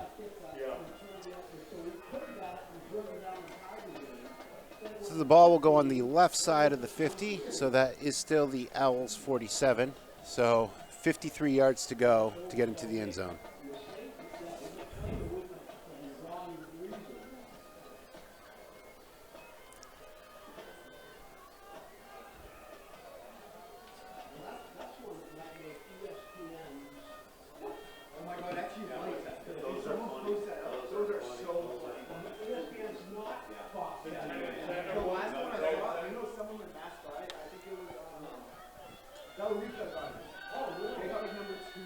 All right, let's see what the Grizzlies can do here at the 1st down and 10 at the 47-yard line. Only 12 minutes to play in this game, and a handoff. That was a good seal. Good pickup of about good 15 yards. But that's what you need, like we were saying before, Jared. You need like these 10, 12 yards at a pop, and Goffstown's going to need a quick touchdown. Yeah. And again, you got to go hurry up here. And they don't look like they're in a hurry up. Just saying. I mean, just their body language. You got to tell me that you do practice this type of offense when you're. So they have the offset eye with the tight end on the right, motion left to right, and it's going to be a handoff on the right. And okay, you got to hurry it up. Good stuff. Got to hurry up and get to the line here. Like, it's got to be more urgency if you're Goffstown. You can't huddle up. You got to. Again, this is unacceptable in my opinion. I mean, you are down by 17 points, and you are making like you've got a 17-point lead here. Like, that's on the coaching staff.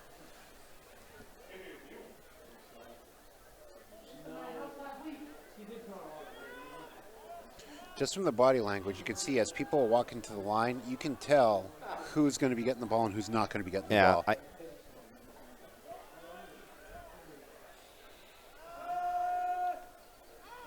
Go get it, Tristan. Tristan. So that ball was intended for Tristan Hastings. He was within, there was 3 defenders surrounding him. His only shot would have been trying to get it like it, which he almost did. He almost had it like it was a basketball, rebound. So 3rd down and 9 for the Grizzlies. Clock has stopped at 10 minutes and 40 seconds. They're going to have to go for it on any downs at this point with the score the way that it is. I'd agree with you on that, Scott. I think it's that point where You have to. I mean, they'll be lucky if they touch the ball, if they have 2 more possessions after this. So coming out, tight end on each side, and splits on each side. It's the pass. Nice cross. You know what? I like that play. So he got rid of it. Live for another day. Clock stopped. No way. No way. You had 84 there. You had 84. That is not a good call. 84 was there. 84 was within 3 yards of that ball. You can't call. I wouldn't say 3 yards, but that was a little generous. But no, he was in the area. He was in the area. This is not like. That should not be a loss. No, bad. That's a bad call. I'm sorry to say. I try to stick up for refs as much as I can, but that is not a good call. I agree. So that's a loss of down. I can understand if the receiver was like 10 yards away, but he was literally 3-4 yards away on that, coming back to the ball. So what kills you is it's 15 yards. And lost it down. And it lost it down. Right. So now you got a 4th down and 100. Oh, I stand corrected. It's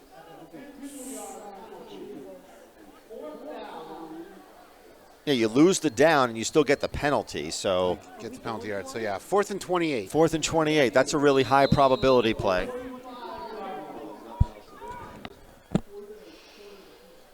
Okay, the line.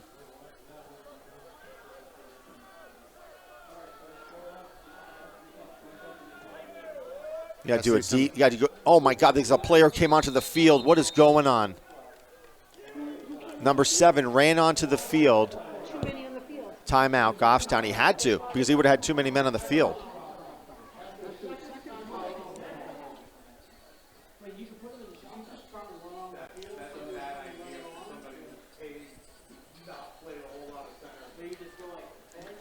I hate to say it, Jared, but that one play really flustered this team.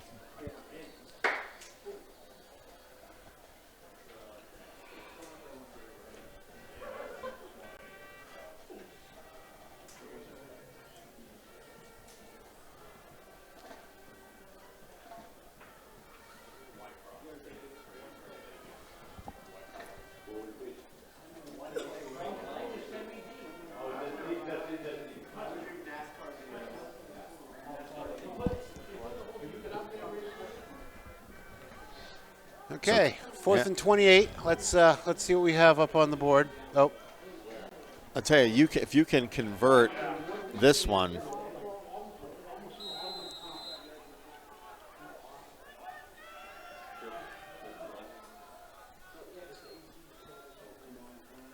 Oh, he's in a tough spot.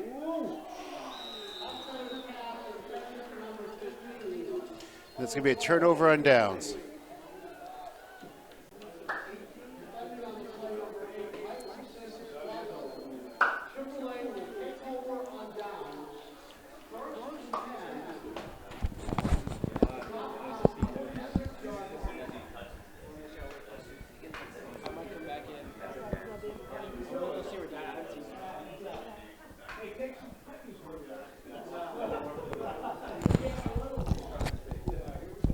Interesting. So we're going to talk about this one in just a second due to our crack staff here in the press box. So Timberlane, big run up the middle. So again, if I could, so our rules expert, Gene Sterator, in the,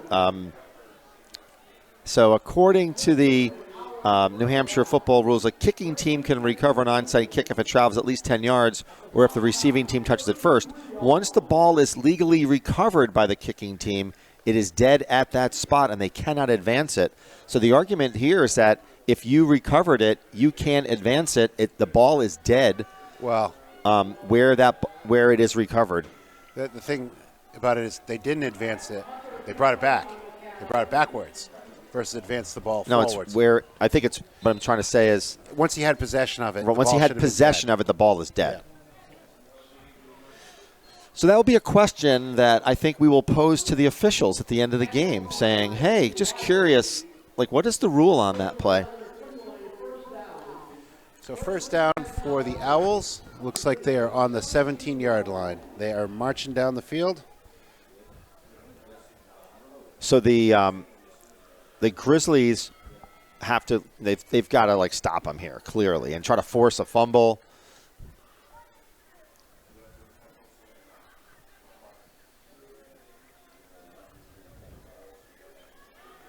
Nice play. Yeah. Good takedown behind the line of scrimmage. So that was number 21 for the Grizzlies. Nice play. That's Gannon. He broke free, Jared, and he fired in from the linebacker position. Yeah. He just fired the A gap. You shoot the A gap, disruption, especially on those cutbacks that they've been doing.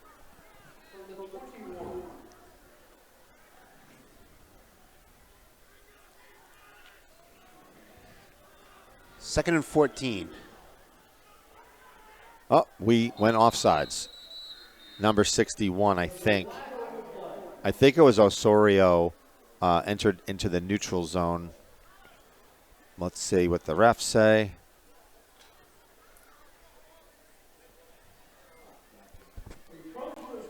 Yep. Encroachment against Goffstown. That'll be 5 yards, and that'll now be a 2nd and 9. So all that hard work by on that tackle. Tough part on that one, Jared, and I know it happens as it for a defensive player, but when you're literally like 1 foot from the ball, it's, you know what I'm saying, to jump off sides, it's your emotions, right? It's got to be, or your adrenaline, because you're literally 2 feet away from the ball. Yeah, you should be looking at the ball, but sometimes you're hearing the cadence. You're trying to jump it. Yeah. You know, you're trying to be aggressive, and it's commendable. All right, we got a 2nd and 9. They're going to run it up the left side.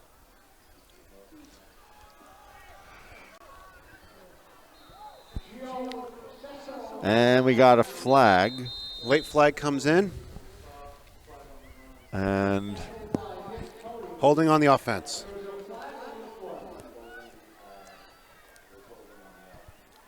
So it depends on where the flag was thrown. Well, it's where he threw it. He threw the flag at that 12-yard line, so it's going to back him up a little bit. To the 22. So they lost 6 yards on that one. That'll be like a 2nd and 15.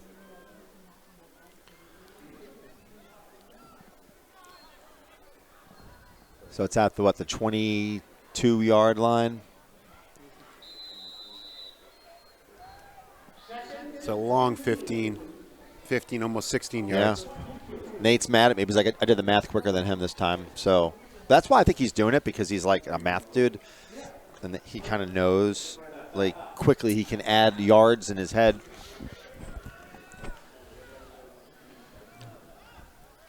And Nate was saying, my God, Scott, you didn't even have a spreadsheet for that calculation. Almost an opportunity there. Couple, and Schmidt is... Schmidt is down on the ground. All right, we'll go away. We'll take a little bit of a break here. I don't know, Jed, did you see what kind of happened to him on that play? Or? No, well, it looked like it hit him in the hand or the wrist, and I don't know if he just bent backwards.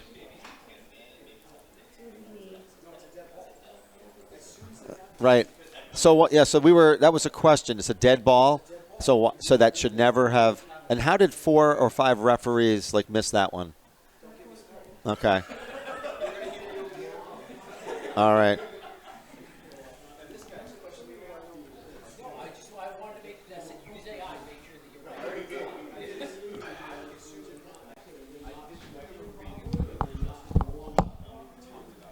Yeah.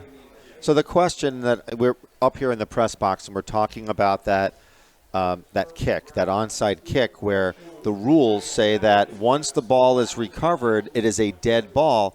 I guess my question is that, yes, it's possible that all four or five officials missed that. The other thing is, did the Goffstown sideline miss that? Because you would then go over to the official and say, the rules say X, Y, Z, and it gives those officials the opportunity to, like, powwow, and none of that happened. So the challenge here is that our head coach is, coached outside of New Hampshire, may not be familiar with that rule, but will now.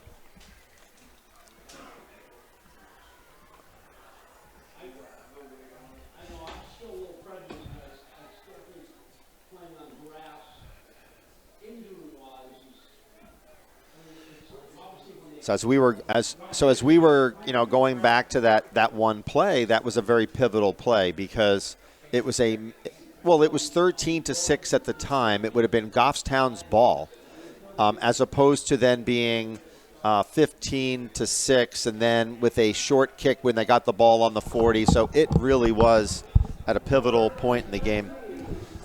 So 3rd and 15 for the Owls. They're coming out. They have a split left, a slot left, a wing on the right, and tight right. They're going to run to the right. That's a cool play. That's a pitch. And it's almost to a first down.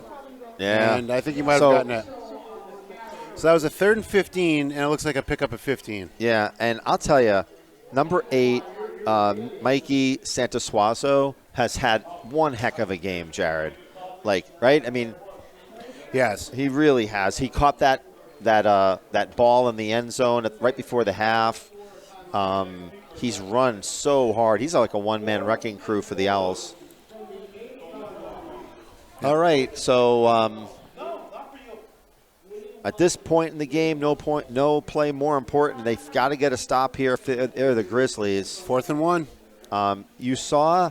I wonder if the Owls go back to that fake, that 2-point conversion where the quarterback kept it. I wonder if they go that, because that was a massive deception They're play. running it to the left. They're running it to the left on this run, on this play right here. And that's what, a delay of game or timeout?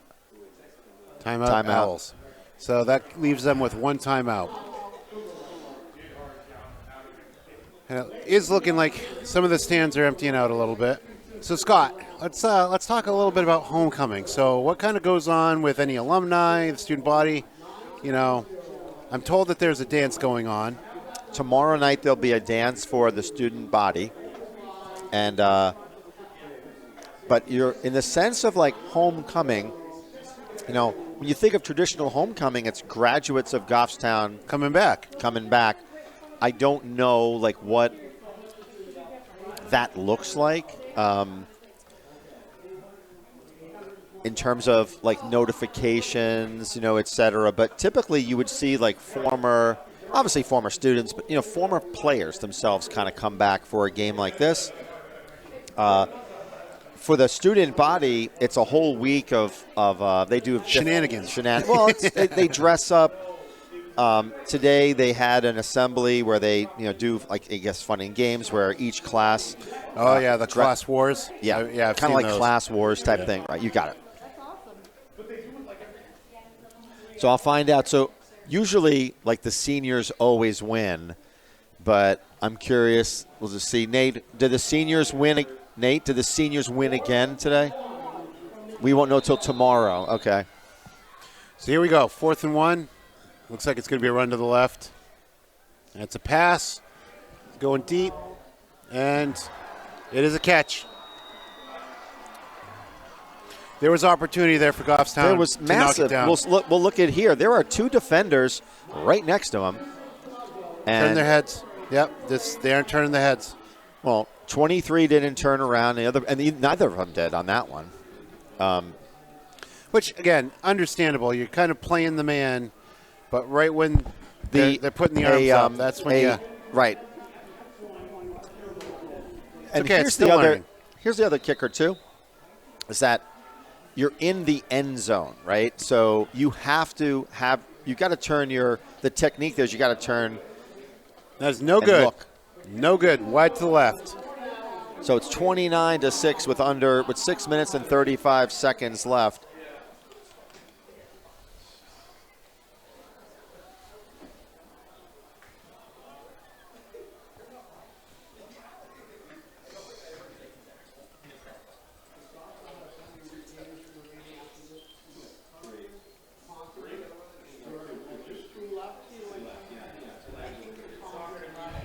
So we got Josh Devrian in the house. I saw your name, by the way, recently. It wasn't good.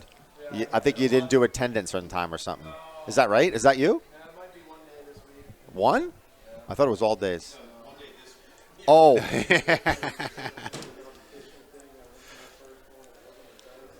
Well, thank you for coming tonight. And you're just hanging here, but you're not coaching anymore, right? Or are you? Wrestling, but not football. Okay.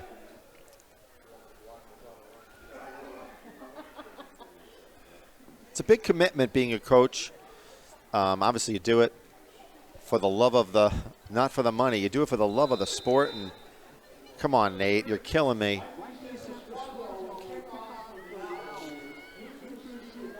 So again, 29-6 Owls over the Grizzlies. And Santa Suazo will kick off. They're tight. And that's going to go out of bounds, so Grizzlies will get it. I think it's 35 or 40-yard line, so. Goes out of bounds at the 30. I think you get it at the 40.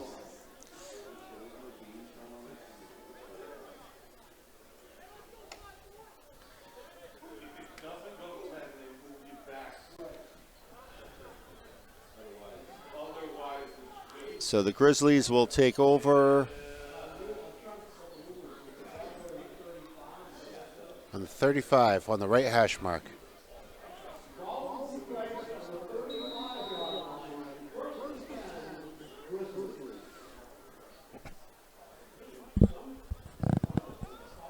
All right, let's see if Goffstown can muster up some offense here. So we got a split left, slot left, and then a flex to the right, and an offset eye. Pass play. He's got good protection. protection. Yeah, I was saying the same thing. Intercepted, though. And that's going to be a penalty. No penalty flag? No. I think it was just flat out intercepted. I mean, it was thrown into coverage. That guy was taken down by his neck. Oh. I'm surprised. Oh, I see what you're saying. Yeah, yeah.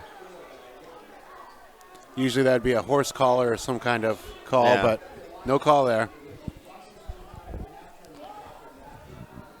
You know what I just don't know enough about high school football to comment on this one, but I'm surprised that the balls that are thrown, why there aren't more like short passes, and like quick slant routes, which to me would be a higher probability pass as opposed to throwing an out pattern that we have to throw the ball 30 yards to gain 10. It's a good question, but there's a lot of... I don't know. I guess, like I said, I don't know enough. A lot of the people up front, because on defense, if you're watching you snap the ball, in the pros, right when they snap the ball, the defense is moving forward. Yeah. In high school, varsity, JV, there's a little bit of a delayed reaction, so people are kind of standing on their heels. Yeah. So you can't really throw it over because they're standing up, and if they see a pass They'll bat buzzing, it down. they'll bat it down. But the other thing, too, and I don't really see it, I haven't really seen it at all, is that I would think that the tight end position would be something that you would throw to, but I don't see that a lot. Well, Goffstown has been. A little bit. It's a 15, right? Yeah. He was playing tight end. Flag on the play. The traditionally, high school has moved more into being a split. Very rarely do you have a solid tight end. Yeah. And usually they're blocking. It's going to be a holding, so it's going to come back 10 yards.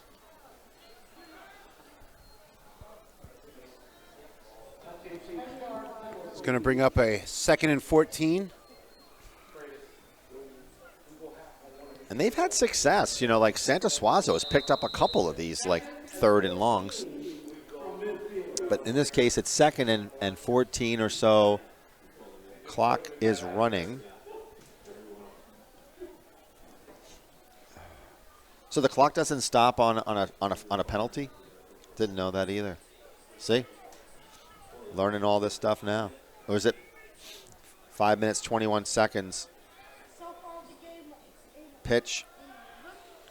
And decent hole on the left side. And we got another flag coming in. I don't know what that was. It's another hold.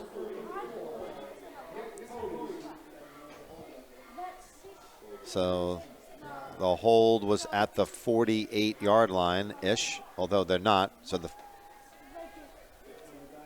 the hold was at the 43.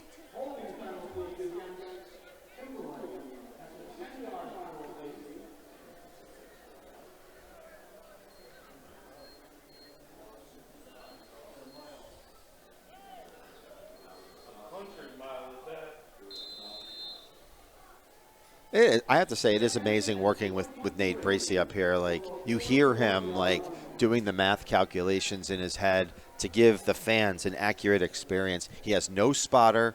He does this all on his own. No fingers, no calculator. It's like all in that. It's all in that head of his. It's amazing. Under 4:44 to play in the game. Timberlane long, 2nd and 23. And it's run. Handoff. Oh, good takedown from the backside. Nice job by 75 from for our the Grizzlies. captain, number 75. Yeah, Hebert.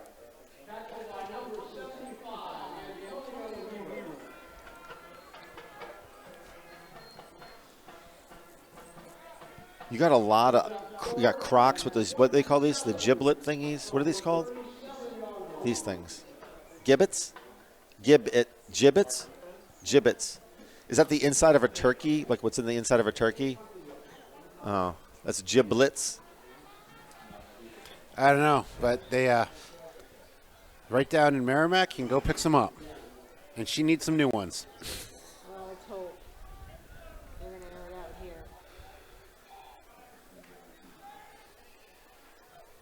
here. And run to the left side. No, split up the middle. And Yeah. ball's out. Yeah, the ball did pop out and recovered by Timberlane. There was easily 3 Grizzlies around that one, but I don't know if anybody even knew the ball came out.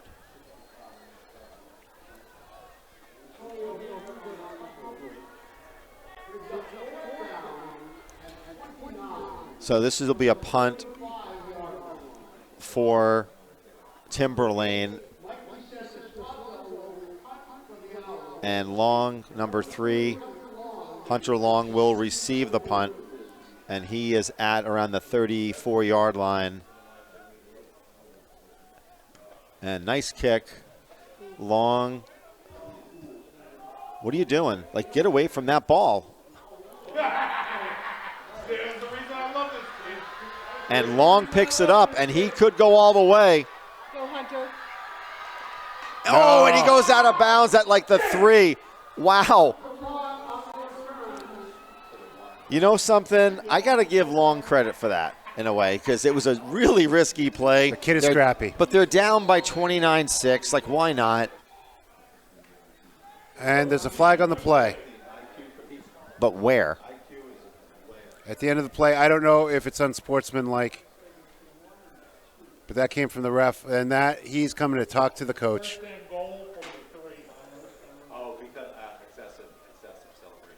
Conference.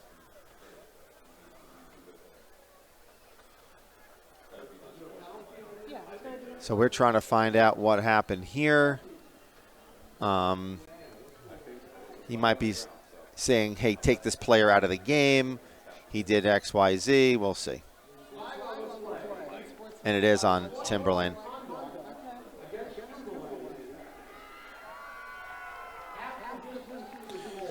You know what? I mean, Hunter, kid scrappy. I agree. I give him respect, but yeah.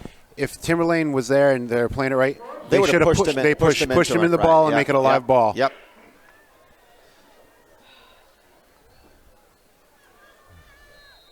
So ball's on the 1-yard line. Yeah, and we're in the red zone, 1st and 1. And it's going to be a run to the right, and he is He is in. He is in. Touchdown. Light And show. Who was that? Darren Caradano with that touchdown for the Grizzlies, and it's now 29-12. Goffstown still behind by 2 possessions. You'll see another onside kick coming up soon. And it looks like Goffstown will go for a 2-point conversion to make it a 15-point game. Yep, so they're going to be on the 2.5-yard line. Want to thank the Goffstown High School pep band. Yeah, they did a good job They did today. a really good job, and as well as the choir. I mean, that national anthem was outstanding. I just want to know who's doing And- the bagpipes. That I don't know. We'll have to get that. I think Pass play. And 2-point points, conversion yeah. is good. on that Number one, 84. That's Hastings.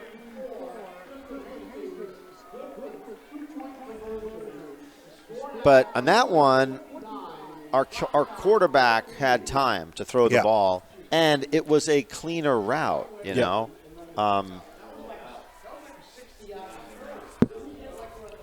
I think, Hostetler,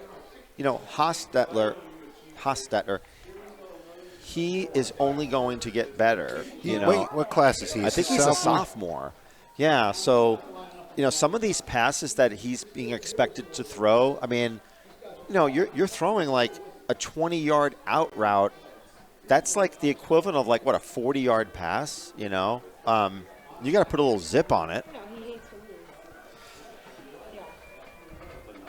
No, he just hates to lose. So the ball will be placed at the 40 on the right hash mark. And, yeah, I think the Owls are not taking any chances. They've moved everybody up.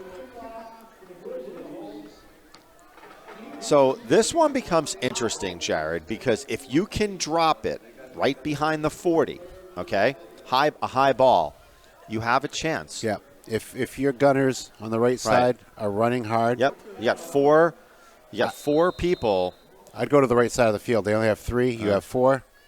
Yep, that's exactly what it is. Just as long as it doesn't go out of bounds, and it does. And it does, unfortunately. So they'll take it where it went out of bounds at about the 47-yard line. I like that kick, though. Yes, it was better going on this side. You Yep. had the numbers. Yeah. Unfortunately, it just didn't get the bounce back that you're expecting, or the high bounce. Yeah. Had a little bit too much pepper on it. So Timberlane will take over at the 46, 47-yard line with 2 minutes and 36 seconds to play till the end of the game. So does he have like a sign? Okay. Are you going to be able to get a picture of this for me? Maybe? Waiting for the chains to get aligned here. 48-yard lines of the Grizzlies, and probably going to see 3 or 4 running a plays. couple running plays. And they are crashing, and good bounce out. Good pull.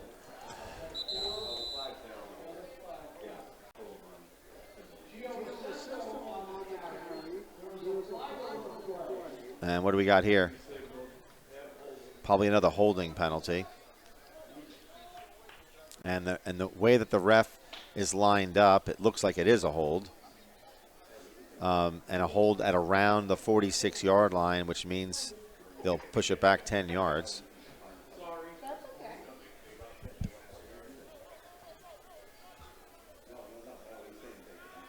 Now what are they doing?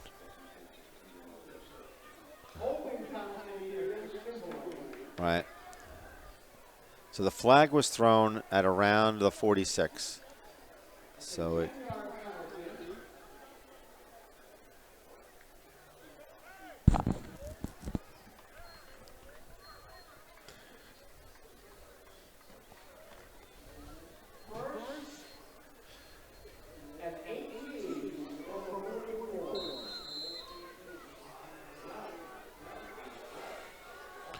Oh. Yep, number 15 is getting all on it. 15. He timed that one perfectly. Yep, he did. He shot the gap. Yeah.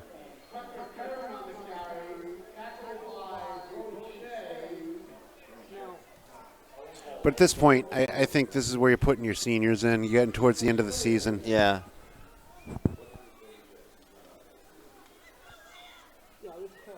That was Owen Cole, 15 on that.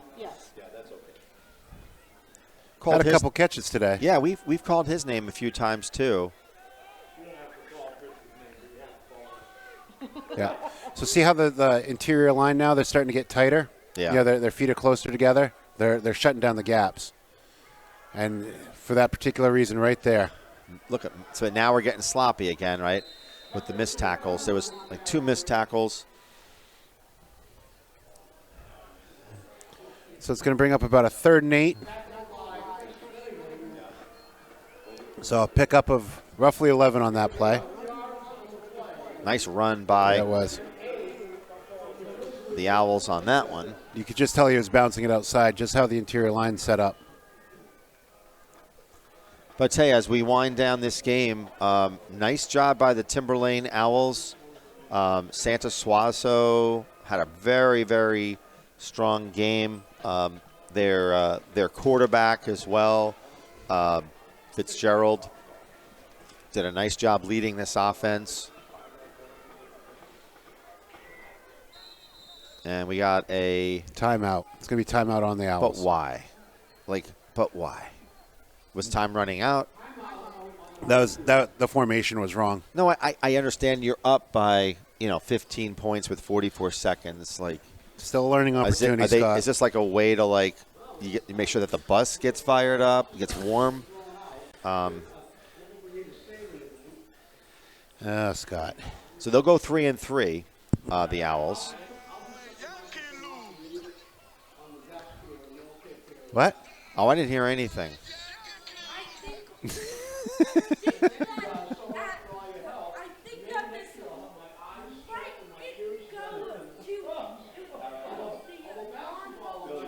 Yeah. I think you're right on that, Elijah. That is our junior commentator. Been with us for all the games this year. All the games. And you've done a fine job.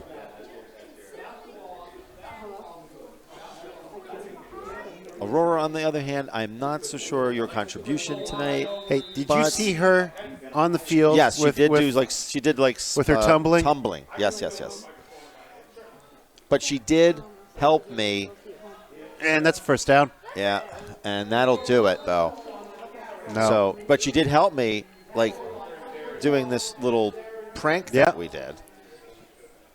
So Hunter just took a wrong angle. I know that he's upset at himself for that. He still got the half tackle. So this should be the last play of the game as we begin. So, Scott, this is our scheduled last home game right now. Yeah, this is it. Unless there is, they call it a consolation type game. Not sure if that'll be here. We did do one of these, and it was here. And typically you don't do 2 in a row, but, we shall see. This is a nice venue to have a game, so it's possible. And this being our last home game, I'd like to say, Scott, it's been fun with you, and the game has been called. I will say the same thing. As they say, till next year. Till next year, unless if there's that consolation game. And we'll put that up back on GTV if there is. We'll let you know. So with that, everyone, have a great night. Thank you, everybody.